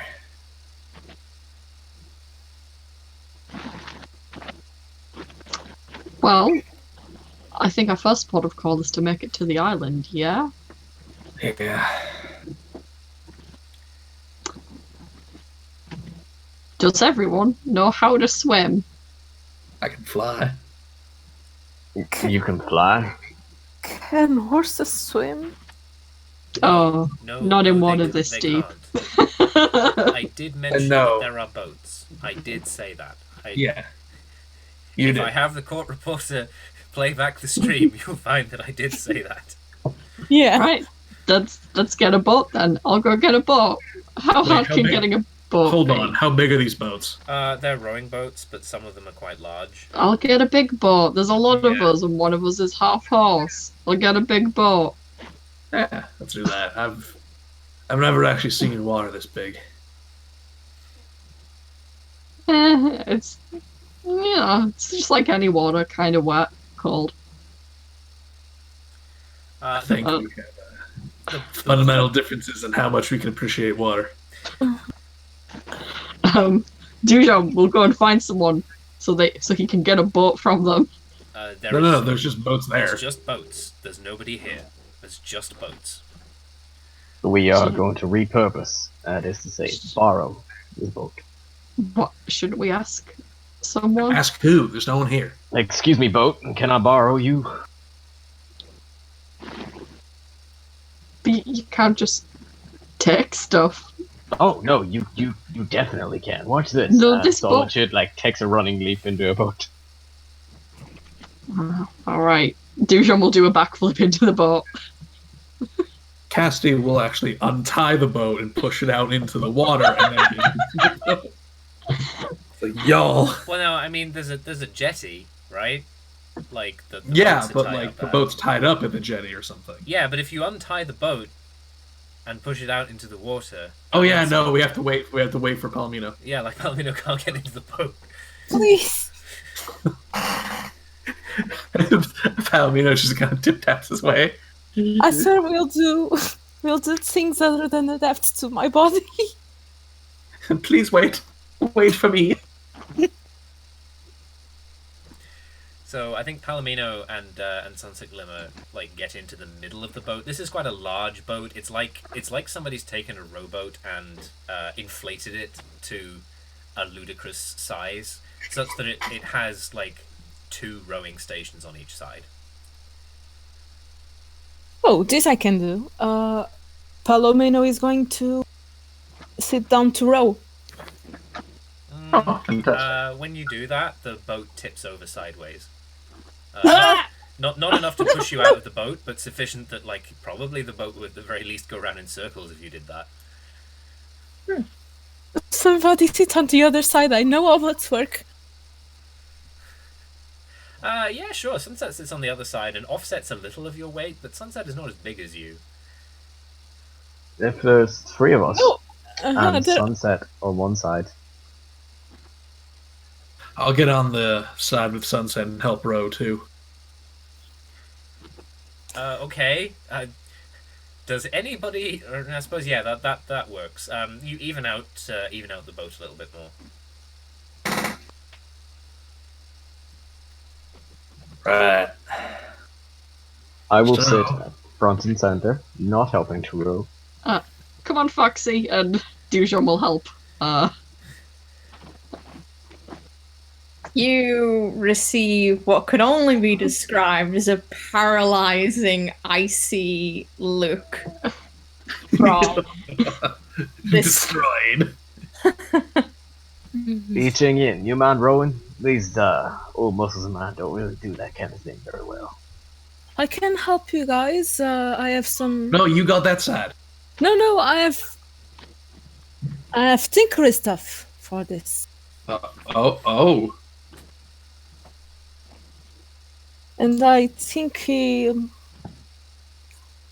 This is probably it's- as good a time as any to mention that I haven't actually looked at Eberron Rising from the Last War, and I haven't the faintest fucking idea how the Artificer class works. It's absolutely rad. I know Yeah. it's drastically different from the UA Artificer, which sucked ass. So, yeah, and I want Just to make magic items forever. yes, I've heard that. kinda, yeah. So what is it that you're doing? I think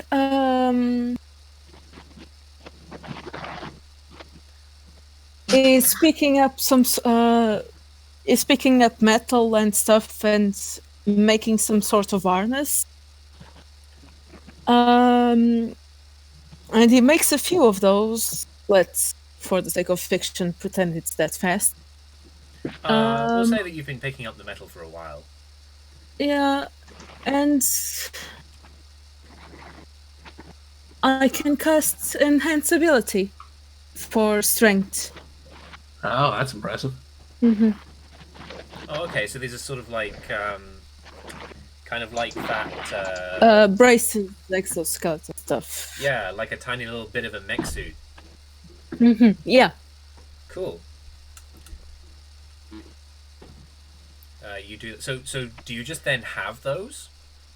I can give it to one person that wants to row. Okay. I'll do it. Mm-hmm. Okay. I'm going to say that being made of metal, Sunset Glimmer is, though much smaller than you, probably around about the same weight as you. So as long as you two like sit on opposite sides of the boat, you even out. And then that way, Solitude can decide not to row, and but the rest of you will have to, because the boat's not going anywhere if you don't. Eaching Yin will light row Okay. with her tiny paws. To be honest, like when Citra, when you and I was like, oh, I have an artificer thing here to do, and I'm like, are you going to put an outboard motor on the boat? Like, where are we going with this? No, I was just going to cast. This is me casting Enhance ability. Okay. Cool. So yeah, you row off into the mist. This is probably going to take a while, and you lose sight of the other boat for quite an extended period. I think all of that took multiple minutes to do. Actually, Can so I have something I can actually do to help with this. Mm-hmm. What is that? Because my ranger ability would any of them count as humanoids? Any of them? Any of the people we're tracking? All three of them would. Yes. Fantastic. I know. Palomino doesn't. No, the people you're tracking, not the party. Oh, okay. Because my primeval awareness I can like concentrate and like pick out them and pick out the group of 3 that I'm thinking of within 5 miles. Okay, you know exactly where they are. Yeah, I can't. I have to concentrate on it, so I can like row the boat, but I can't do anything else. Okay, yeah, I think that's fair. Rowing the boat rhythmically probably doesn't take concentration. Yeah. But yeah, you can concentrate on where they are. I mean, his eyes kind of like gleam under his hat as he's just like blood trails.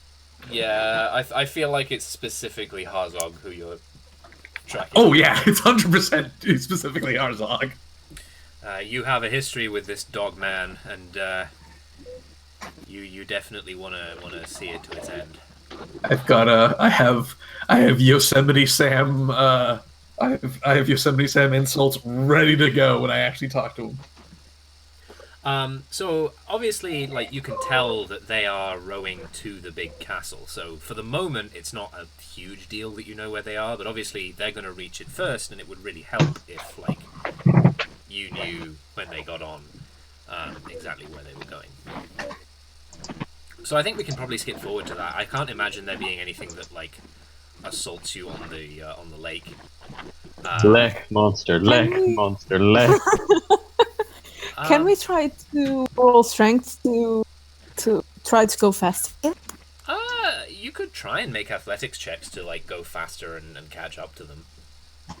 Mm-hmm. Well, I say catch up to them. Close the space. I feel like catching up to them would probably be not great for you to do. I don't think I can do that while I'm concentrating. So you have advantage. Oh well, I mean, with advantage, I suppose I can try. One of those was a 4, and the other one was a 19, so I'll take it. So that's a 20, I suppose. Okay, yeah, no, I'd say a 20 is pretty good. Oh, 23. Oh, that's even better. Let's make this a group check amongst all the people who are rowing, which is everyone except Solitude. 17. Oh, fuck. What'd you get, Beth? Do we have our first bad roll? Oh wait, no, because I've got +5 to strength. I'm not used to that. This is 11. It's not great, but it'll do. I think 11 is bad, actually. Like. Yeah, but like, you know, I was like thinking this was going to be like a single digits. I mean, I'm pretty sure that because there are 4 of you and 2 of you have already succeeded, the group check succeeds anyway. Group checks are kind of like BS, to be honest. I really wish 5th edition had a better way of handling like doing a thing with multiple people involved, but like in the way that a person might be helped by multiple people.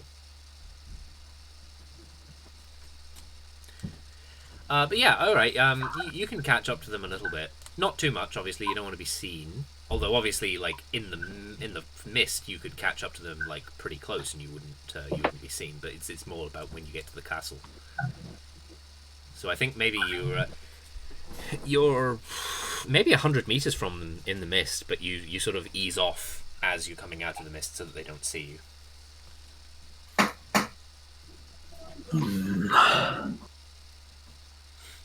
What can they want? You do notice that there's ways of there's little harbors at the bottom of the like the underside of the like there's stairs basically in various places where the boats can tie up and you can go up. We'll kind of pull them into like we'll pull it into like a harbor that's not where the other one is. There's only 2 or 3, and they're all around like the other side of the castle. I think you would worry that if you went to a different place to tie up, you would just straight up lose them. All right. Probably a better idea is to wait on the edge of the mist until they've like properly tied up and gone, and then go. Yeah. So yeah, you do that, and you tie up. I think there is a knight here to greet you. Who just says, "Hail and well met." No, hail yourself. She salutes to you and says, thank you for visiting Castle Vantress. We are very pleased by your patronage. I bow very deeply. She bows back. Cassie just kind of tips his hat at her, and he's like, "What's so special with Castle Ventress? Can you give us like kind of a guided tour?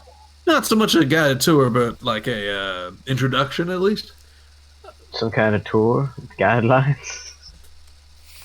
She looks vaguely suspiciously at you, and says, "Allow me." Well, you folks out of the wilds.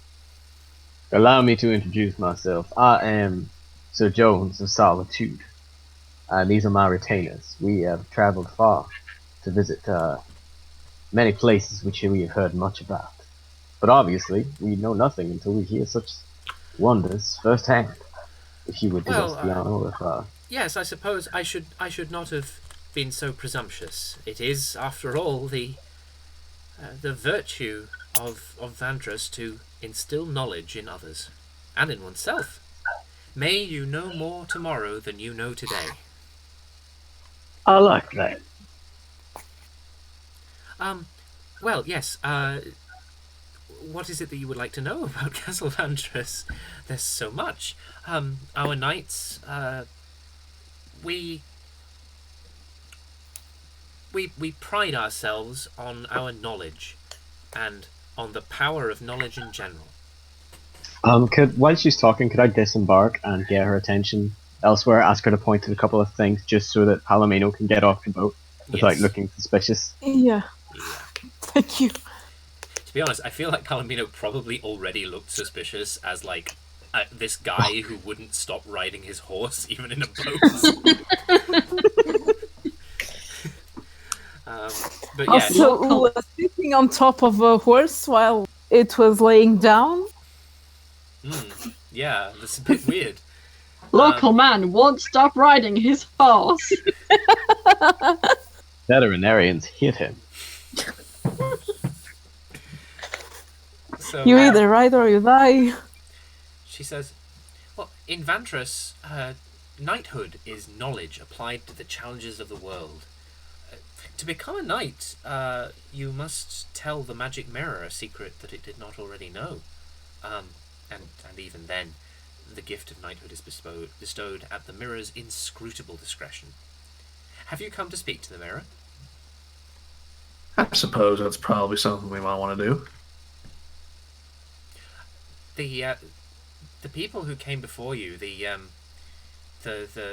gentleman with his two retainers, he said that he was going to see the mirror. I'm surprised that the two of you arrived so close to one another. Generally, we have days in between visits. I suppose we can get lucky sometimes. But yes, our knights ride out across the land, solving puzzles and riddles and conundra that are threatening people. If someone is stumped by a fairy's riddle or can't bypass an enchanted door or is enthralled by witchcraft, a knight of Vantress might arrive to help them out of their predicament. Huh. Well, that's mighty interesting. Is there anything else you'd like to know? Well, the way forward. Surely all acquisition of knowledge is a way forward. I like you. You've given me a lot to think about, thank you. But also directions, very literally. Oh, that makes more sense. But directions to what? Directions to what? Yeah, Cassidy? We're looking, I suppose, is there anything we need to look out for in the castle? Or is it just a straight shot to the mirror? Well, I would watch out for the, how to put this? The shaft to the mirror. It's full of water, you see. It probably won't be drained again for another few days. If you wish to speak to the mirror, you may have to wait, unless that's a challenge that you can surmount. Well, that's important to know about. Beyond that, I would watch out for... how to put this? The Undines. Occasionally they come to give secret supplication to the mirror themselves, but they're a tricksy folk, part of the Fae. That might be something we need to look out for, too.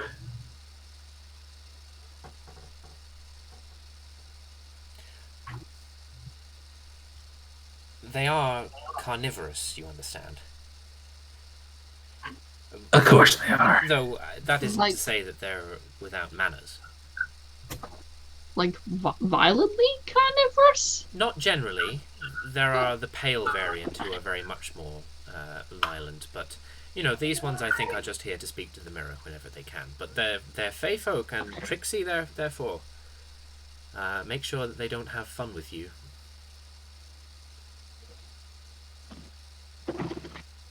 Well, I suppose we'll be on our way. Thank you for your guidance.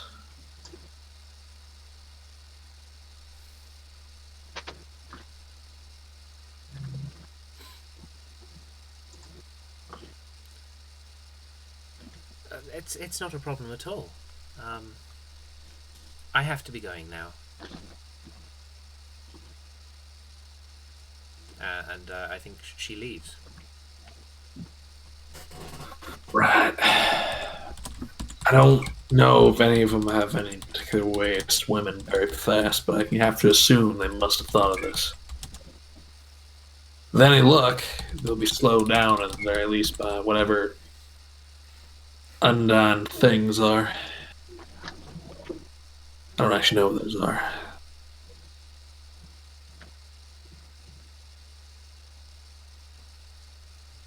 Well, we're only supposed to observe anyway. Come on, let's get going. Sure.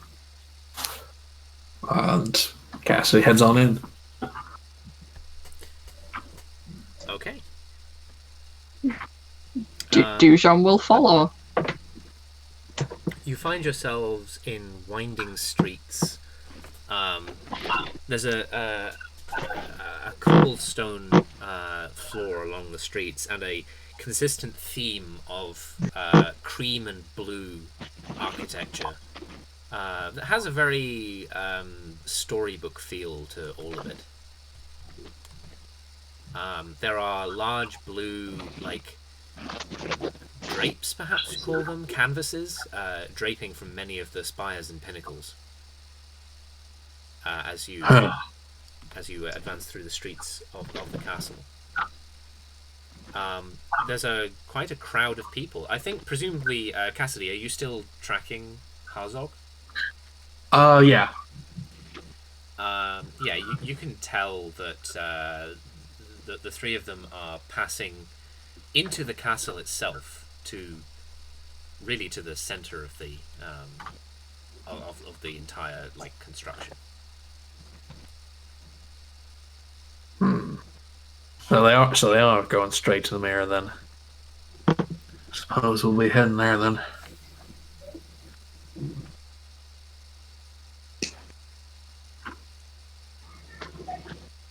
Okay. Now is the opportunity, if you wish, to speed up to catch up to them. How close do you want to get? Close, but not close. Not close enough that they might be able to Is what I'm specifically worried about is Harzog doing a sniff and catching us. 120 feet, maybe. Oh, and if crowds count as difficult terrain, I can just have us all ignore it. This crowd doesn't, but yes, okay. Yeah, you make your way into the castle itself. You're trailing the three of them. You come to the point where they are descending down some stairs into what appears to be a large circular cavern. Oh, Shaftfield. This will be the most problematic area because this cavern is not. It's both very well lit and not very large, so you might struggle not to be seen here. All right. What's lighting it? You don't know. It's just sort of ambiently lit. All right. And then I guess we'll just Cassie just kind of like flattens himself against the wall for a moment into the shout in and just kind of like motions everyone to kind of like lay low for a moment. You are on a flight of stairs. That's one of the most suspicious things that you could do. Oh, shit. Okay. In that case, Don't be suspicious. Whistle as you walk down. So we're on a flight of stairs. Yeah, a sort of like curving flight of stairs down to the ground of this spherical chamber. You would be able, I suppose, from the door up here to see what Harzog and his mates are doing. So I guess you don't have to go any further if you don't want. Yeah, we're not going to go any further yet. Can Dujong try and get a little bit closer? If you like. By what mechanism exactly? By sneaking? Quietly? Okay, sure. Roll sneak then? Stealth? Stealth. They're not going to be looking. Let me open up 21. Oh yeah, that's actually I don't know. Let me check a thing. Oh. Okay, that beats Harzog. Definitely beats Saitao. I need to check Sathram though.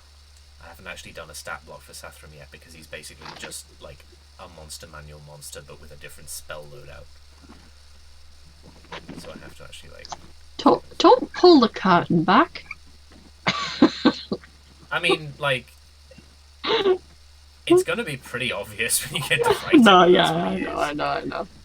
Yeah, no, he doesn't see. You just about avoid it. I think maybe like Harzog looks up and like sniffs the air, like a little suspicious, but somehow doesn't see you. I think maybe you drop into the slightly darker area, like on the side of the stairs, just so that you can like hang back. Yeah. I've been playing a lot of classic Thief recently, so I'm thinking a lot about the mechanics of how exactly this might work. Yeah. He hears horse hooves, but confuses it for coconuts and ignores it. Well, you see that this is the thing about Dejom is that he's like a monk, so he can probably like bend himself into like weird positions anywhere. So it's like it's not, you know, he's an athletic, bendy sort of acrobat man, so he can probably like, you know. Yeah. It's easier for him to like squeeze into places and stuff. Yeah. I would like if Solitude at this point fell back to the back of the party and began to skulk behind them as quietly as possible, going down the stairs on all fours like kind of awful creature. Nobody other than Dujon is going down the stairs at the moment, so that's not going to work. Yeah, but when we do, I want to be like at the back doing that awful thing. Okay. I feel like I Ching Yin would probably like want to give Dujan like the support of if something went wrong, like to also be a person physically there, and will assume her little fox form instead. Okay. So I morph into a tiny fox. Sure thing. And then like just pad down the stairs, curl around Dujon's leg. Sure. So what you see is the three of them like standing at the top of this like cylinder of water. And you see Sathram step forward to like a pair of posts in the chamber, like a pair of pillars, if you like. and looks at the water level, which doesn't do anything. And he sighs. And you hear him say, "All right. I suppose we're just going to have to do this the hard way." Harzog? Harzog turns to look at him and then begins casting a spell. Do I know what spell that is? You do not. In fact, actually, do you know what I'm going to do? I'm going to have Harzog cast his signature spell so we can show off the signature spell doohickey.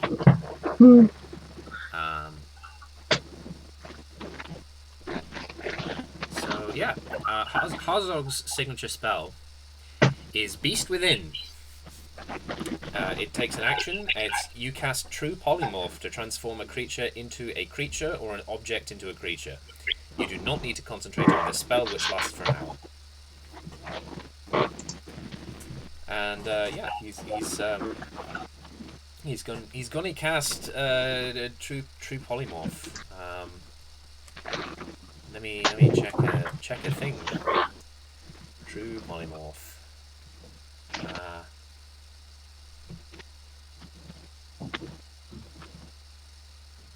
Challenge rating less than or equal to the target's.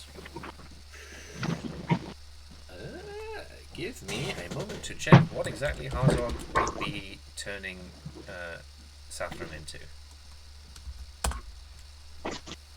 Because he has to be careful about this. Yeah, he can't turn into something bad. Yeah.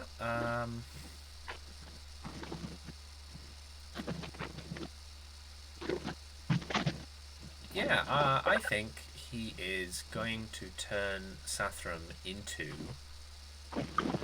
a...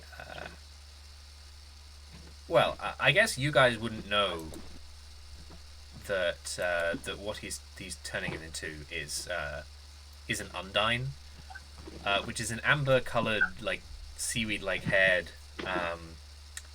like, merfolk person with flat nostril slits and large shining eyes. Well, that's ugly. And, you can't see it. Just a quick question: is this homebrew or is Google failing me? Because I'm just getting Undertale here.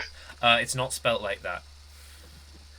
It's Undines, and yes, that is canon to Eldraine that the merfolk are called Undines. Thank you. That is, in fact, also a real thing, which is a category of imaginary elemental beings associated with water, first named in the alchemical writings of Paracelsus. But Toby Fox, we got you figured out. But in this case, it's just what Eldraine calls merfolk. And yeah, both Sathram and Zaitao just like step into the water and disappear below the surface. And Harzog, who is like sitting beside, like, I think they're packs, because they had packs with them that they've just sort of left on the side of the water, is just looking around suspiciously. Hear me out. You. What if we ambush him right now? Take him with us. No, we need to keep following them. Okay. Okay. I mean, we need to get past him, so maybe we should ambush him. Yeah, let's ambush him. I mean, I know it's a little bit against what Colbus said, but... I mean, were we ever gonna strictly pay attention to that? I knew when I accepted this job I was probably going to fight someone by the end of this.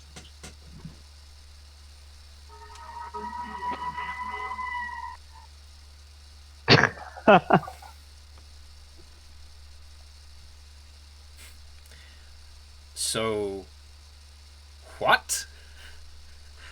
What are you doing?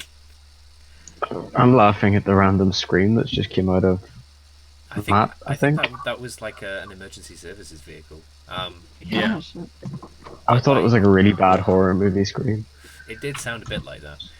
So there's one guy in this room. The others are in the water. Yeah. Yeah, they have descended into the cistern.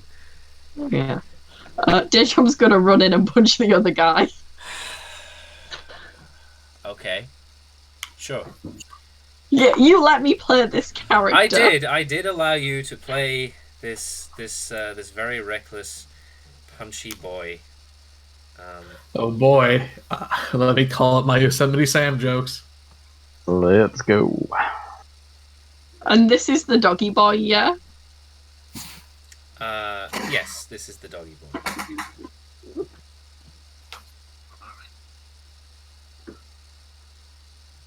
So that is da da da da da. I was just like, what? Oh! What That's a is 22 to hit. So you're surprising him, I guess. We're gonna do this as like an actual fucking combat if we're gonna do it, right? Oh no. What do you mean? Oh no. I cut off.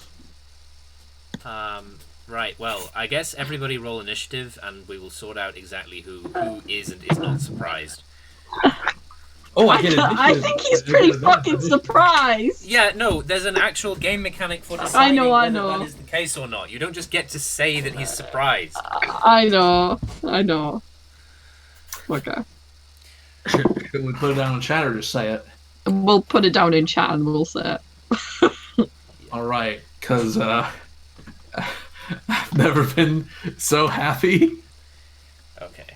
I'm so happy to have advantage on initiative checks. So Dujom is on 22, Sol is on 20. Let me check what Harzog's deal is.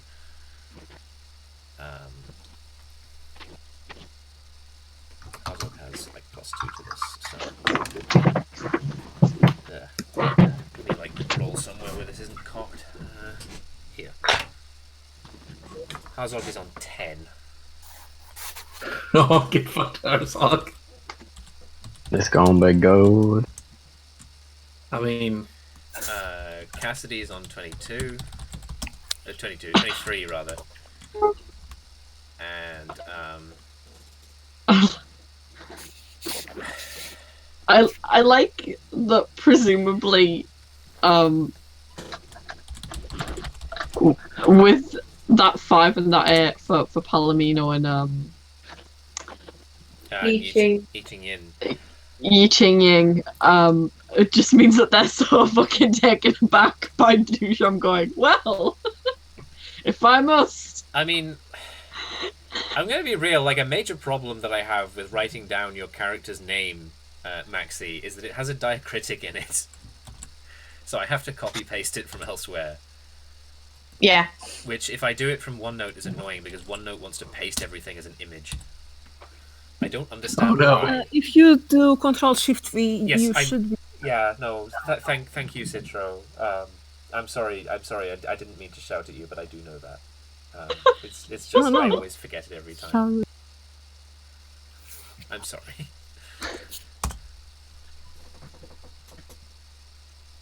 Right, so, is Harzog surprised? This is an important thing, I guess. I would say so. Beth! Sorry. There is a game mechanic for deciding whether this is the case or not. It would be stupid if he wasn't. Unless he was expecting this to happen. Which he might have been. So, roll your fucking stealth. Okay. Unnatural 20. Okay. Well, that's pretty good. He got an 11, so he is surprised.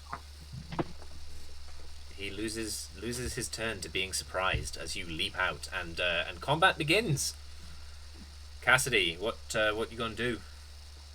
You're at the top of the stairs, aren't you? Yeah. Sure. What are you gonna do?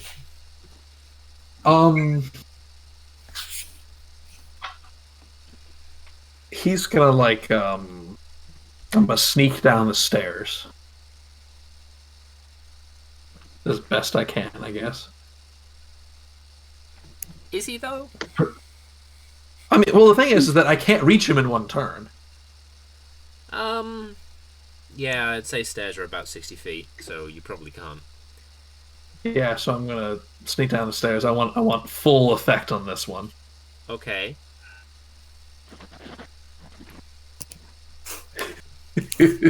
So when you say sneak down the stairs, like what specifically are you doing? I mean, obviously you're sneaking down the stairs, but like, are you going to try and do the entire stairs in one turn? Yeah. That would be dashing while sneaking, which is a thing I can imagine you doing, but it doesn't look elegant. Oh, it doesn't have to. And if you're Squat down the stairs. If you're sneaking, I would say that would be a stealth roll, and you have disadvantage because you're dashing. All right.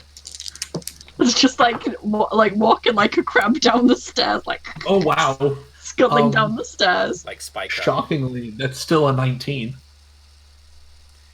Yeah, okay. That meets his passive perception, so sure.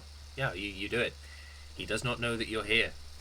He kind of like scurries his way down the stairs. I think he sees Dujon and he's like, "What? What? Hey now, what the hell?"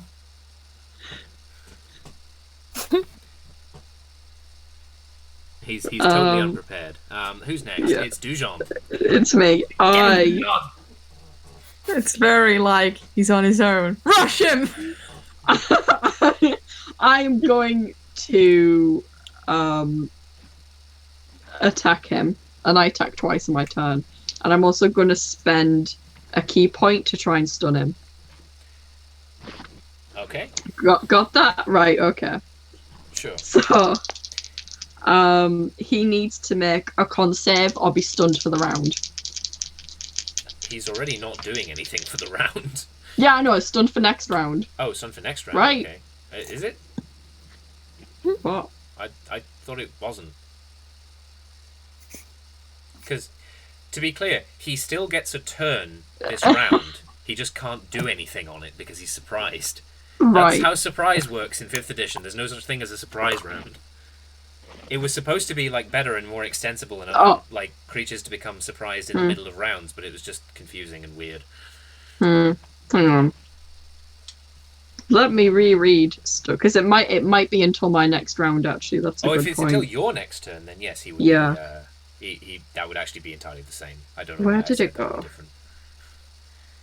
It says I'll be stunned for a round, but that The exact wording is stunned until the end of your next turn. I've got here. right. Okay, if that's what you've got, then that's just my app abbreviating things. Right. So I need a con save, and then I'm going to make my attack rolls with my feasts. Oh shit.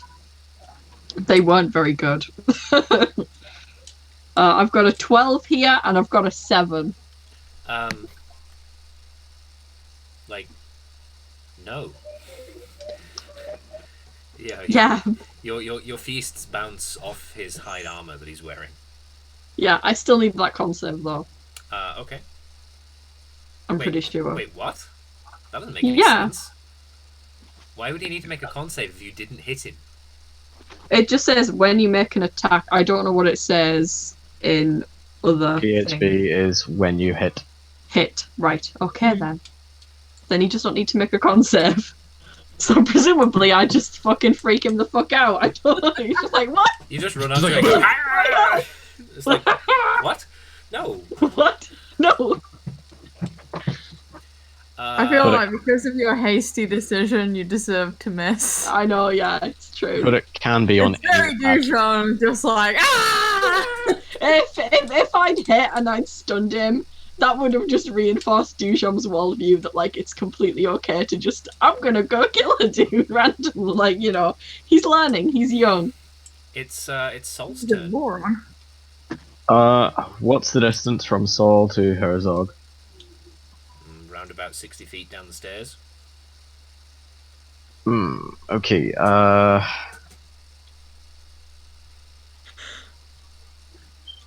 what if I cut some of that distance off by jumping? You can definitely do that. I would say you would need to tell me what and where you're jumping, and also you would not really be able to do this sneakily.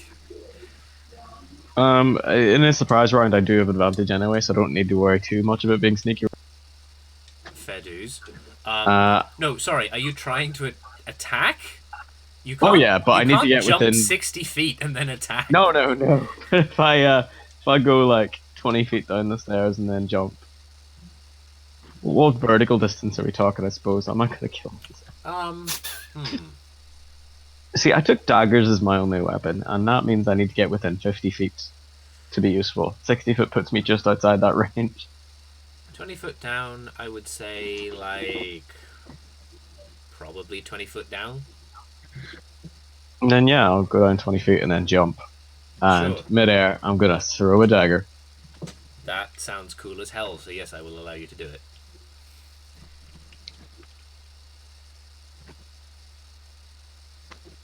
And does a 21 hit? It does, yes. That is sneak attack successful as well. Get hype.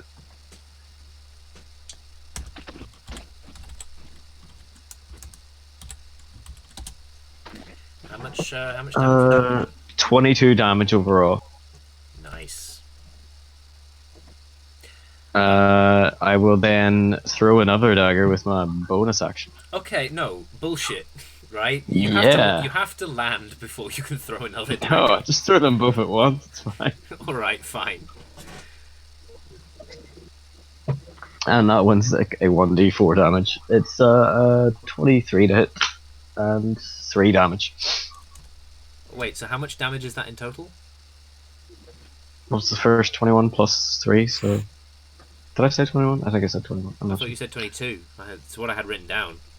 Then 22, whatever, and 3 is the second dagger, because it doesn't get any mods. Yeah, that's a pretty wild variance there. But you gotta do the second one, because if you don't get the crit, or the sneak attack with the first, you've got 2 chances, man. It's true. It's true enough. And then you hit the ground. You fell 20 feet. I don't know if that's actually damage. Is it? I think it is. Like 10 feet is 1d6, isn't it? Alright, well take 2d6 damage then. Roll it. Oh, you want me to roll it? Yeah, no problem. Would Hazok hear that just in the distance? Like it's not even in the distance, it's right fucking in front of him, and the thing that fell off the stairs threw 2 daggers at him that hit. He definitely knows that you're there. I took 9 damage. Nice. Hazok's very bad, no good there. It's about to get a lot worse. Yeah. Mm-hmm.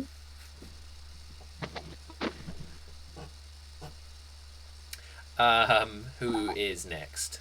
It is Hazok. Hazok, but he's surprised for this round, so he doesn't get to fucking do anything. Actually, doesn't he? I know that he loses his reaction, but I actually need to check how surprise works. It's like he definitely doesn't have his reaction. 189. I complain about this every time, but the PDF that I have of the player's handbook has taken out all of the pages that are just like spreads, like art spreads, which you'd think would be more convenient for looking up information, but it actually just makes all of the page numbers wrong. Off the top of my head, but I'm not going to guarantee this because I've never used it. I think he can't take reactions until his turn this round, wherein he stops being surprised and gains his reaction back normal. I think you might be right about that, because I'm pretty sure that there was some consternation about a specific ability that the assassin has that is actually just rendered more shit by that. If you attempt to slit someone's throat in their sleep and the DM makes you roll initiative for it and they beat your initiative, they aren't surprised by you slitting their throat in their sleep. Even though they can't do anything. Yeah. Oh no, it's ambiguous. That's the problem. Is that like people don't actually know whether that's the case or not. It's like it might be, like rules is written, it might be, but like you can interpret it multiple ways. Yeah. No, I remember this being like a big Reddit fight or something.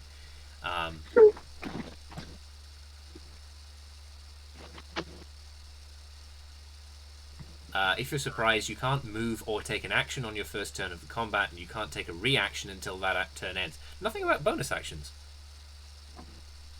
I presume that they're counted under actions, but like, I don't know. Does he have any specific bonus actions that he can do? That like, some of these spells might be, but I'm not. No, I'm not interested in like figuring that out, honestly. Anyway. So yes, he doesn't do anything. So it's I Ching Yin. Okay. She says, looking at her paper. Okay, so I'm going to turn back into a person. Okay. Are you still on my shoulders? Was I on your shoulders? Yeah. You said by your legs. Dujon By has my become legs, crushed. I remember my legs, but I like the other hilarious image too. No, it's definitely like by your legs, and then ran off, and I'm still there. Okay. I suppose I could move into the room in like in fox form, just like scampering, and then I transform. I take my humanoid form. You won't just like walk up to him and go, "Don't hurt me. I'm just a little fox. I'm just a little creature. I cannot change this." That you can't actually change this. You're little by choice. Then I summon my Gochin and proceed to play a few chords, triggering the spell Sanctuary over Dujon, even though he doesn't deserve it. Aww. I mean, this is in character for her to realize that like that dumb boy is going to get himself killed, so I cast Sanctuary on the idiot. Okay. So you cast Sanctuary on Dujon. Is that your turn then? Yeah. Alright. Who is next? It's Palomino. Palomino. I cannot wait for There this. is. Oh God. I Okay. mean, I will permit you to try, but at this point, I'm like, there is probably no earthly way that Palomino is stealthily getting down those stairs. That is unfair. Palomino has been Centaur all their life. They must know how to be quiet and by now. Yeah. But it's true, but also, like, Palomino can't do the thing that you did, for instance, because then he'll just die. Like... Is that a broken leg, I see? Like, the major problem with centaurs as a race is that half of them is a horse, which is a bad thing for half of you to be. Imagine if I had rolled a rogue. Jesus. I feel like all beat. of your sneaking, if you roll rogue, would basically be being so large that people don't register that you're actually a person. They think you're just like sort of like some sort of object in their periphery, and then you just lean down and stab them in the top of the head like a fucking like medieval illumination. That'd be amazing. You mask yourself as various sword statues. Oh, when did we get this? Oh, Nothing here but this strange horse statue. Oh man. I mean, at this point, if he's seen everything go down, I think that's long past. Sure. Yeah, I mean, So like he's been like hurt by at least one of you. So yes, possibly the time for stealth is over. Okay, I'm going to 40 feet because that's what I can do. And hit him with my crossbow. Sure. Shoot, So- shoot him with a crossbow, Steve. I've just realised that's a really specific joke that, like, probably most of the magic people won't even get. Okay, so does a 22 hit? Yes, 22 straight up does hit. Nice. And that's 8 piercing damage. Well, and I have a second attack. Does a 16 hit? No, a 16. Okay. Oh no, wait, hang on. Yes, a 16 will hit. Sorry, I was thinking of a different character. Nice, okay. So that's a 10 damage. So how much damage is that in total? 17. It's 18. Okay.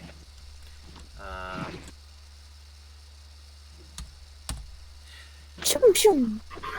Yep. I want Palomino to make the noises of the mouse, like pew pew. Pew. So we go to the top of the initiative again. It's Cassidy's turn again. Oh boy, I can actually attack now. Yeah, you are motivated by your hatred for this man. He does not know This that dog. yet. He's a man as well. Look, if Palomino can be a man, then Many we will find this out in like flashbacks in later sessions, but many of Harzog's crimes that Cassidy hates him for were done in the context where like they only make any sense if he's considered a person. Right, fair enough. It's not like he got into the bin and dragged all of the rubbish out all over the floor. It's nothing like that. Or like got outside and howled at the moon all night. It's not. He kept Cassidy up all night, and now Cassidy has sworn an undying revenge to kill him. Yeah. You bastard! It's also not like the best ever Tumblr post that I saw last night that was just like cats have to be very small but they can do an unlimited number of crimes. That is the deal that they made with God. It's true. I wish you could see the anger that phrase put in my face as I stared at my own cat. It is true though. It's extremely true. Finch is larger than most cats though, so I imagine That is also extremely true. I imagine the number of crimes that he can do is ameliorated. He's put on all the weight that we made him lose. Yeah. That's cats for you. So Cassidy like draws his sword, and like with a flourish, the sword like just ignites in flame as he charges in. And okay, I have to get this right because he just fucking hates this man. It's just like he's like Harzog as he like just charges in. He's like, hang on, I have the thing. It's like, you know, account. Oh shit! For how long? I don't know. It's back now apparently. Like reconnection successful. Ooh, nice. Okay. This is going to be very weird because like this will be on the local recording, but it won't be on the stream video. Right. Which, as long as there's nothing wrong with it, I'm not going to replace with the recording. So. Okay. Well, as long as playback is fine, then yeah, that should be okay. But I do want us to stop while we wait for. Okay, connection appears to be back now. So yes, roll to hit, Matt. Oh, I crit. You crit? Oh, nice. Yeah. Roll your damage then. Is this fire damage? This is fire and normal. Okay. I don't know why I asked that because Harzog doesn't have any specific like damage resistances or vulnerabilities. Alrighty, let's He's see just here. a dog man that you're stabbing. By the way, Hunter's Mark and Hexblade's Curse. 'Cause fuck you. Both of them? I get both. One is a reaction, one is a bonus action. Sure. What do those do for those playing along at home? So I will look them up. Hexblade's Curse. I get a bonus to damage rolls equal to the cursed target, which is my proficiency of +2, I think, still. Okay. And I think they're both bonus actions. Oh, it might be. I'll look them up and see. Please do look them up, because if you're trying to cheat me, you varmint, I ain't gonna be having that. Hexblade Curse is definitely one you need to get. It's spread. No, they are both bonus actions. All right, I gotta choose one. I'm gonna choose Hexblade's Curse because that never goes away. Oh, yeah. This is like that can just keep happening, and then I can do Slayer's Prey later. So wait, was that the one you just said? Yeah, I'll do Hexblade's Curse, which is I get a bonus to damage rolls against the cursed target, which is equal on proficiency bonus. Which is currently, I think, +2. I don't think it goes up for a while. Let me check. I think our proficiency bonus at like 7-3. Oh, 3 then. Okay. And attack rolls are crits on a 19 or 20, which is the primary important bit. The important 19 and 20 will both hit. Yeah, fantastic. Now I will roll damage.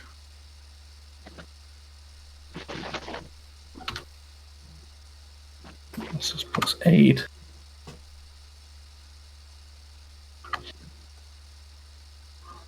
Oh, Jesus Christ. Alright, so that's 32 damage. And then I'll use a crossbow expert and shoot him with a crossbow as like a secondary attack.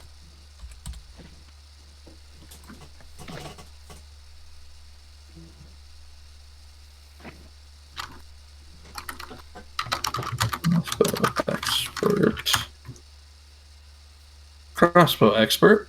When you use an attack action, attack with a one-handed weapon, you may use a bonus action to... Oh, fuck, that's bonus action. Never mind. Alright. It's fine. Everything is fine. Sure. But, though I do have two-hand weapons, so I'll just shoot him normally then.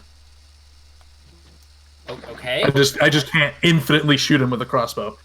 So, and I took the two-weapon fighting style as a ranger, so... That's a 17 to hit. Yeah, that hits. Fantastic.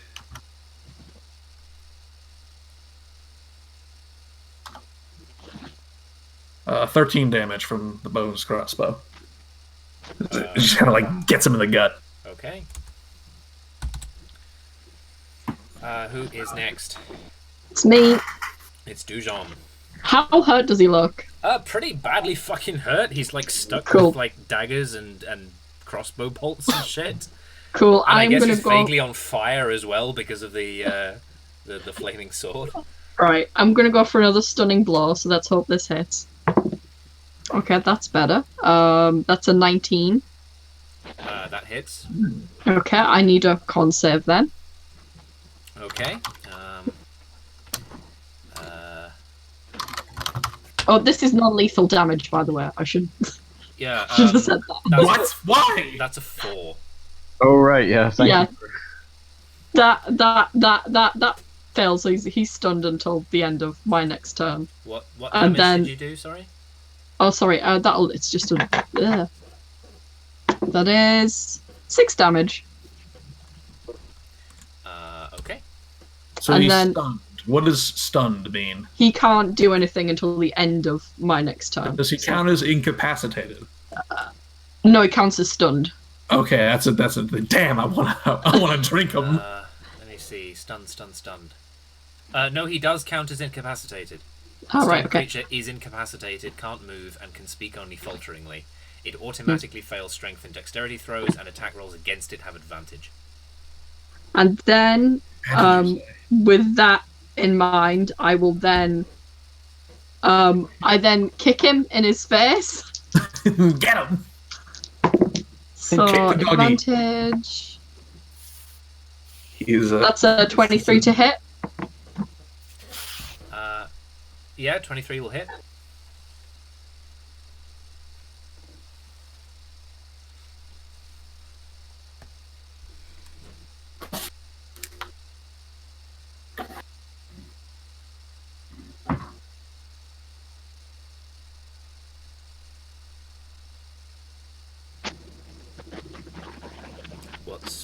What's your damage, caller?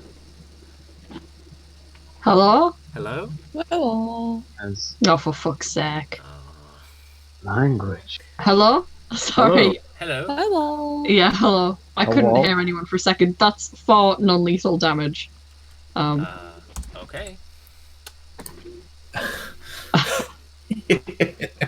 And Dujon will say, no, incapacitate him, please, don't kill him. Cassidy just kind of looks at you with like absolute. So Cassidy's vampire fangs look a lot like rattlesnake fangs. So he's just like looking at you. There was no trace of anything human in his face. Dujon goes, Cassie gets to be exempt. I'm gonna fucking drink this man. He's gonna die.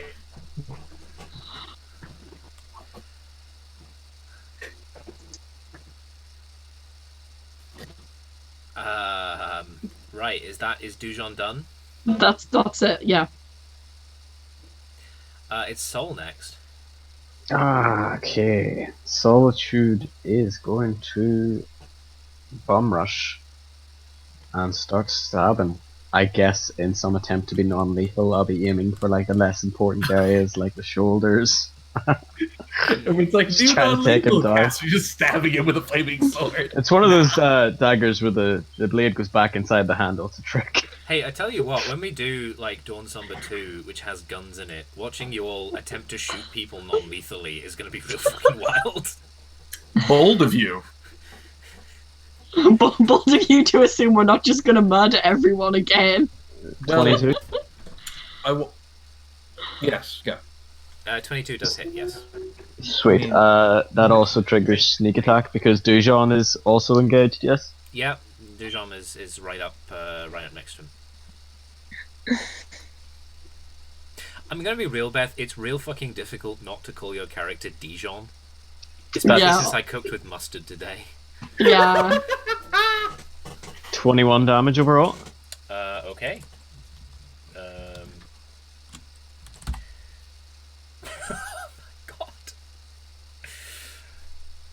Fuck you. And I'm going to not take a bonus action and end my turn. Okay. It's Harzog's turn, but he's fucking stunned, so he doesn't get to do anything. Fuck you! You think you get mad at this shit? It's I Ching Yin's turn. Okay.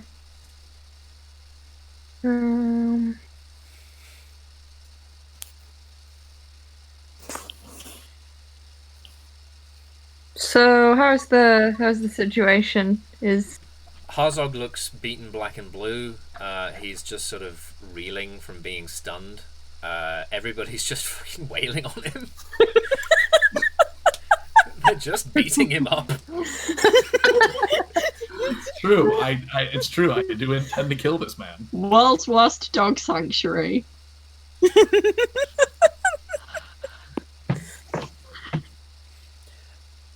Fuck.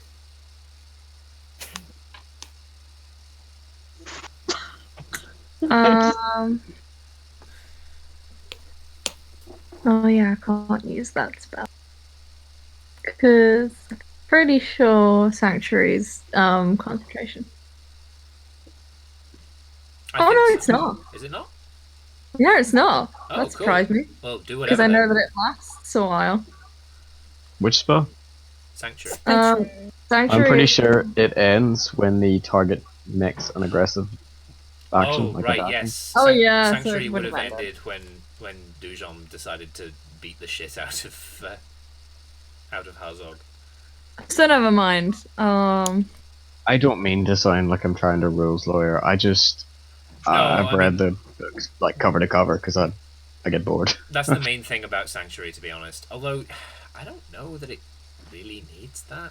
Like, it's not that powerful in terms of like protecting you from harm unless there's only one other combatant. I feel like you could just like make it a duration thing. It feels like one of the things that was grandfathered into 5th edition the way that it is because that's how it always worked back when it was more powerful.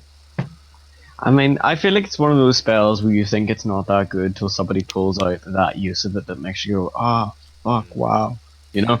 I mean, it's very good for like an ally who is being focus fired and doesn't have a lot of health.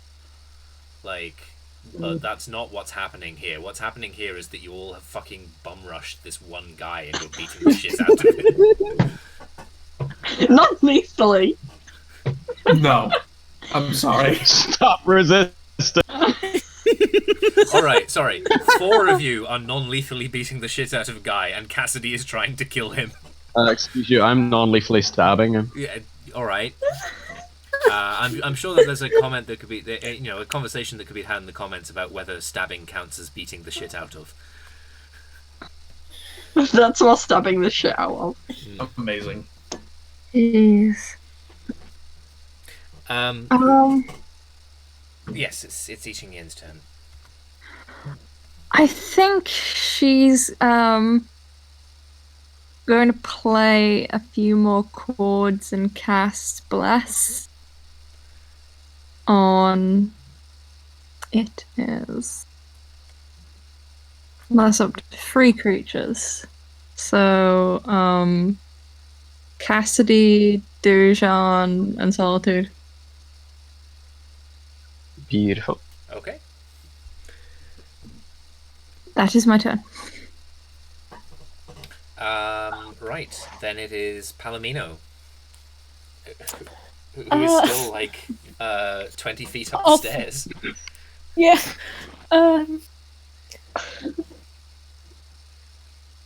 Look, I defer to you as a DM. Is it possible for Palomino to charge, bonk him in the head, and hit him with his hooves, non-lethally? People get non-lethally kicked by a horse all the time. And they're not okay afterwards, but it does happen. Yeah, they don't. We don't even be okay. But it's a life. Yeah, they don't necessarily die. Like, you could, depending on which bit of you gets kicked by a horse, you might be okay in the end. Have I told you about? And it's kind of gross. Did I tell you about the time my uncle got kicked by a horse? Beth, please remember, if you're going to divulge family secrets, we are like live on YouTube. Why? I mean, yeah, but I'm not gonna name names. But anyway, my uncle used to work with horses, and he got kicked in. It kind of like clipped him. The hoof kind of clipped him, but it clipped him in such a way that his entire eye just like ruptured, basically. Jeez. Yeah. Fun. What a fun story for you to share. Yeah. I don't feel like I know Beth well enough to know that I think I've heard this story before. There's no way you've heard this story before. Beth, anyway, he's got a... For our benefit, is this the same uncle who there was an interesting story you were telling about around about Christmas time? Let's put it that way. Or was this a different uncle? Sorry, which one?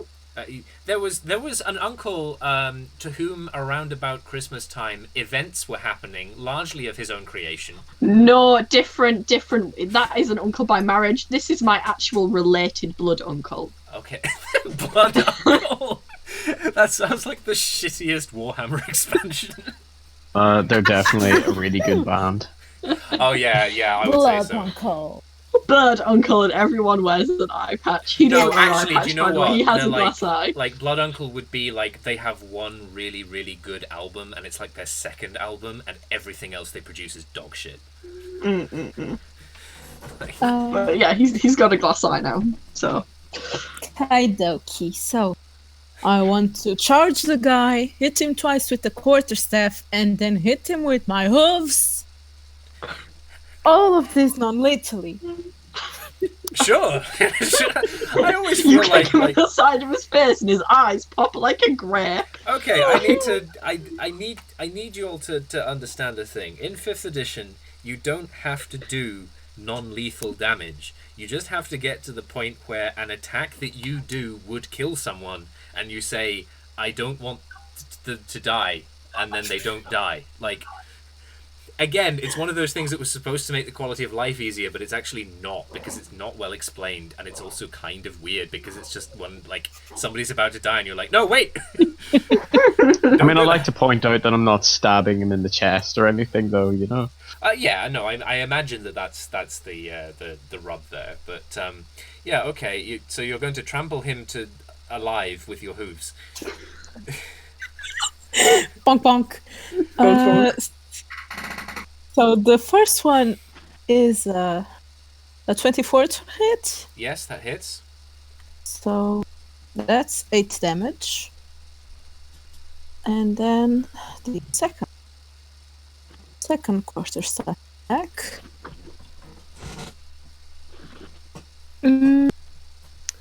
Is a 20 to hit.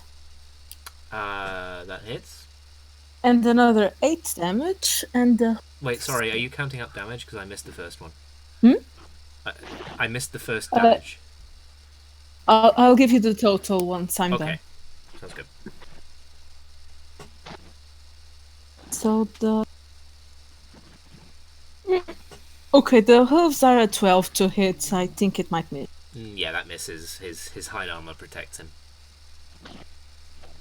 Okay, so that's 16 damage total. Okay. So he looks real bad. Top of the order again, Cassidy. Oh boy. Come here, Arzog. I'm gonna fucking murder you. I will use a bonus action to do. Actually, no, I won't do that. I won't do Hunter's Prey. Instead, I'm just gonna shoot him twice. All right. I don't have advantage on this, do I? No, you do, because he's stunned still. Blast! Yeah, that thing.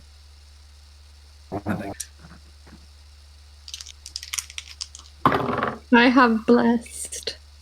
Yes, and because you did, that was a 19 on the dice, because my Hexblade's curse, that's a crit. A crit. Cool. Alright. Let's see how this goes. Oh, okay, that's not so high. But I will use my crossbow expert to shoot him essentially twice. From just like right next to him, you're in melee range. You just go like thump, thump into his torso or something. Yeah, basically, I'm just putting the hand crossbow just to his stomach and just shooting him. Sure. We have established for those playing along at home that the hand crossbows from Lorado behave very similarly to like 6-shooter handguns. Basically, they have very limited range because they are like multi-shot crossbows, like what the Chinese had, but Lil. All right, so that's 28 damage. Okay, yeah. I'm presuming that you're not attacking non-lethally. No, not yeah. at all. Harzog's fucking dead. The look of just like absolute just exultation. What did you... Cassidy. And Cassidy just like buries his fangs in his throat. Okay. Yeah, sure. You do that. Okay, right. You drink Harzog. Your quest is complete. Your quest for vampiric revenge is fulfilled, and you can begin your journey to becoming a demon. I didn't expect to kill him so fast. Just bring him with us. Let's go. To question him. This entire thing, by the way, happened in around about 12 seconds.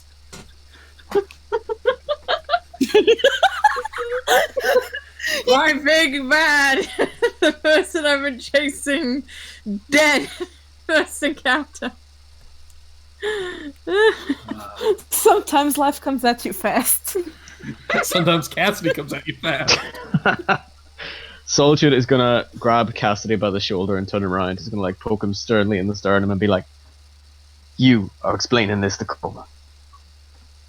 Pick him up." Okay. All right.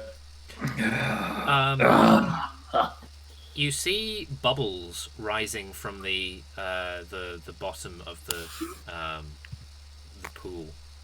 Time to go. Wait, we should see what they're doing first. See if they've grabbed anything. And they're gonna see that we killed him. We'll drag him out of the way then. Fucking chase. Everyone hide. Yeah, I'll drag Harzog's corpse. Joshua pulls out the invisibility sheet and just goes, "Some of us can hide under this." Put him on my back, I guess. Yeah. Okay. Right. Harzog on Palomino's back. Someone crouched underneath Palomino. And then two other people need to go hide. I'll hide. I'll turn into a fox again. Okay. Cool. Solitude skulks into the shadows. Yeah. Cassidy, Solitude, and I Ching Yin need to make stealth checks. Okay. Oh, come back. Oh, that's not bad.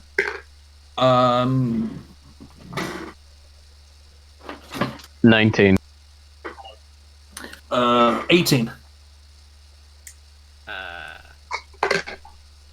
Yeah, those are both mine is a 17. Yeah. I mean, to be honest, the only one of them who had a really good passive perception was Harzog, and he's fucking dead, so... Yeah, he's slurped. Yeah. But yeah, around about... I think you probably wait in the shadows for like 30 seconds until you finally see the face of two blue figures break the surface. And they look around and they see that Harzog isn't there anymore. 12 seconds. They looked away for 12 seconds. Yeah, it was more like a minute, right? Like Yeah. 1 minute and he's gone. Sathram steps out of the water, turning back into himself as he does, and he's followed by Zai Tao. And he says, "Where's Harzog?" I don't know, Sathram. You told him to stay here to guard the stuff. Oh, is the stuff still there, by the way? Like the packs and shit? Yeah. We Yeah. haven't touched that. Like, Yeah, I mean, if we put the guy on my back, I think no, because the stuff needs to be there still. It would be bad to touch that. Okay. If we had to hide, like, Yeah. we can explain Harzog. Harzog could have just walked away, you know? Mm-hmm. But all this stuff, I don't know. There's like blood and shit. There's cross. The packs are still here. Perhaps he merely got bored and left. No. I can smell blood and charred flesh. Somebody attacked him, and if he's not here anymore, then that means they've either killed him or knocked him unconscious. That's bad, isn't it? Yes. But not an irrevocable problem. I have what I came for. The mirror was generous to me. The rest of our plan can go off without a hitch, but we are going to need Harzog to be alive again. So I think perhaps, Zai Tao, come and put a hand on my shoulder. I suppose that anybody who might be watching or listening And he peers into the darkness, and at this point I'm going to need another stealth check out of all of you, because he's checking like for real. 22. 19 this time. 19's pretty good. And what about eaching in? 21. 21. That's very good. Let's see what he gets. I have stealth. 20 from me. I mean, you have the magic, the invisibility cloak. I think you just. Oh yeah. I'm pretty sure the DMG says that thing is just like. In any case, he's not looking. Invisible. He only scored a 12, so he doesn't get like any of you. He says, "Well, they'll just have to deal with what happens." And he begins like moving his hands in the manner that you have all become accustomed to understand means that he is casting a signature spell. And this is where y'all are really gonna hate me. I showed this to our friend Niall, and he said that I'm a very bad person. Good. What do you got? But this is what Sathrum's signature spell is. Total party kill. What does that do? Day's undoing. 1 action. Rewind the current day to 7 a.m. Everybody who could physically see you cast this spell is sent to where they were at 7 a.m. today, but retains all knowledge of what happened in the rewound day and possession of all objects that were on their person as the spell was cast. You made a fucking, I thought, accidental reference to JoJo today. I swear to fuck, it made me think this was going to happen, and I hate you. So old! So yeah, you'll find yourselves in Culver's office, and she just says, "So yes, if there's anything else that you need, you had probably best go and see Bone Hunter." Is something wrong? Cassidy is just like almost snarling in rage. Do forgive the language, Culver, but fuck! Teacher, we've been here before! Oh no. Oi? I was afraid Hello? of this. Hello? You need to... Hello, I'm not hearing it. God damn it! Citra? Whoa. Hold on. Okay. I'm back. Okay. Culver says, "Oh dear. I was afraid this might happen. You need to tell me all about it." And that is where I think we're going to wrap up for this session of the Game of Bards Friends of Muzema, because we're getting up to midnight here in the United Kingdom. So we're going to carry this on next Friday. I thought that was quite a good capper to the session. I was worried that we would have to just end in the middle of a fight or something, but finishing the first plane and discovering the problem with Sathram Vight is pretty good, I think. Oh my god. I think we have to go to that mirror. I think we do. What's gonna be weird is that the rules of Lorado of Empires is gonna make this very strange. Oh yeah, no. You have been unfulfilled by the virtue of the fact that your nemesis is now alive again. You tasted revenge, and then it was cruelly snatched away from you. But now he knows what his blood tastes like. He's like, I'm gonna fucking fight you now. Yeah. I think probably next session we're going to start with a little flashback that explains a bit more about Cassidy and Lorado and Cassidy's beef with Harzog, because that all came to a head this session. So we really need to lay that down on the ground before we start. Why Cassidy's literally so mad he's spitting blood. Mm-hmm. But yeah, thank you for joining us on the Game of Bards Friends of Muzema. We will see you all next Friday. The setup might be slightly different because one of the dungeons going forward, I feel like probably would really benefit from having a Roll20 interface or something like that. but I also have to like build the dungeon because it's going to come up pretty soon. It's like it's not the next thing that Sathram's doing, but it's like the thing after that. So we gotta like keep on top of all of this, and it was kind of like a hack together operation just because everybody's stuck inside, and we wanted to do something entertaining with our time, especially since I'm not getting the new episode edited. So yes, we'll be back with the same players next time, and you will get to see what happens when 5 planeswalkers have had all their work undone, but they still get to learn from their mistakes. And also just getting absolutely fucking rope-a-doped. I guess I probably don't want to reveal too much, but Richard, it's important, I guess, that Solitude has seen Harzog cast his signature spell Beast Within, and Sathram cast his Days Undoing.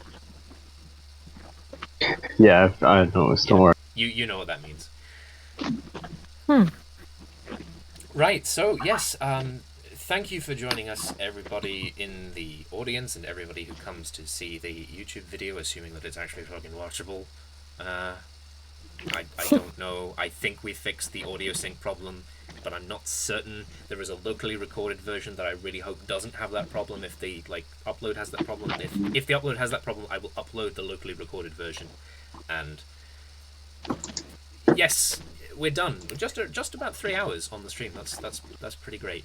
We will be back next Friday at the same time with these 5 people. I say the same time. We're kind of hoping to go live a little bit earlier, but it does depend on when Citro can actually get here. Sorry. No, it's okay. Like if you can't make it that early, like you can't make it early. I have stuff to do as well. But I've been Alexa, and I've been joined by Beth, Maxie, Matt, Citro, and Richard, and we will see you all next time. Bye-bye. Stay safe and stay indoors. Yes. Don't go outside. Stay indoors and wash your fucking hands. Do not look at the moon. Remain indoors. Remain indoors. Remember, howl at 8 p.m. Make those indoors centaur accessible. I mean, you have time, right? You have time for a project like that. Ain't nobody going anywhere. Goodbye, Turn everybody. your stairs into a slide. Could centaurs even use a slide? No, that would be bad. No, even worse than stairs. If Palomino like breaks his leg, he's just gonna die. They get to the end and they break their legs. He's like, guess I'm gonna crash into a wall. A heartbreaking final scene where we all have to agree to put Palomino down together because of a broken leg. I really hope that doesn't happen. I will let you know that I will Pull the put you trigger, down. Cassidy. Cassidy will put you down. Cassidy's like, he just kind of cocks the He's gone lame. I really think that we have to end the stream before we kill ourselves laughing. So goodbye, everybody. It was lovely to be here. Man, Cassidy's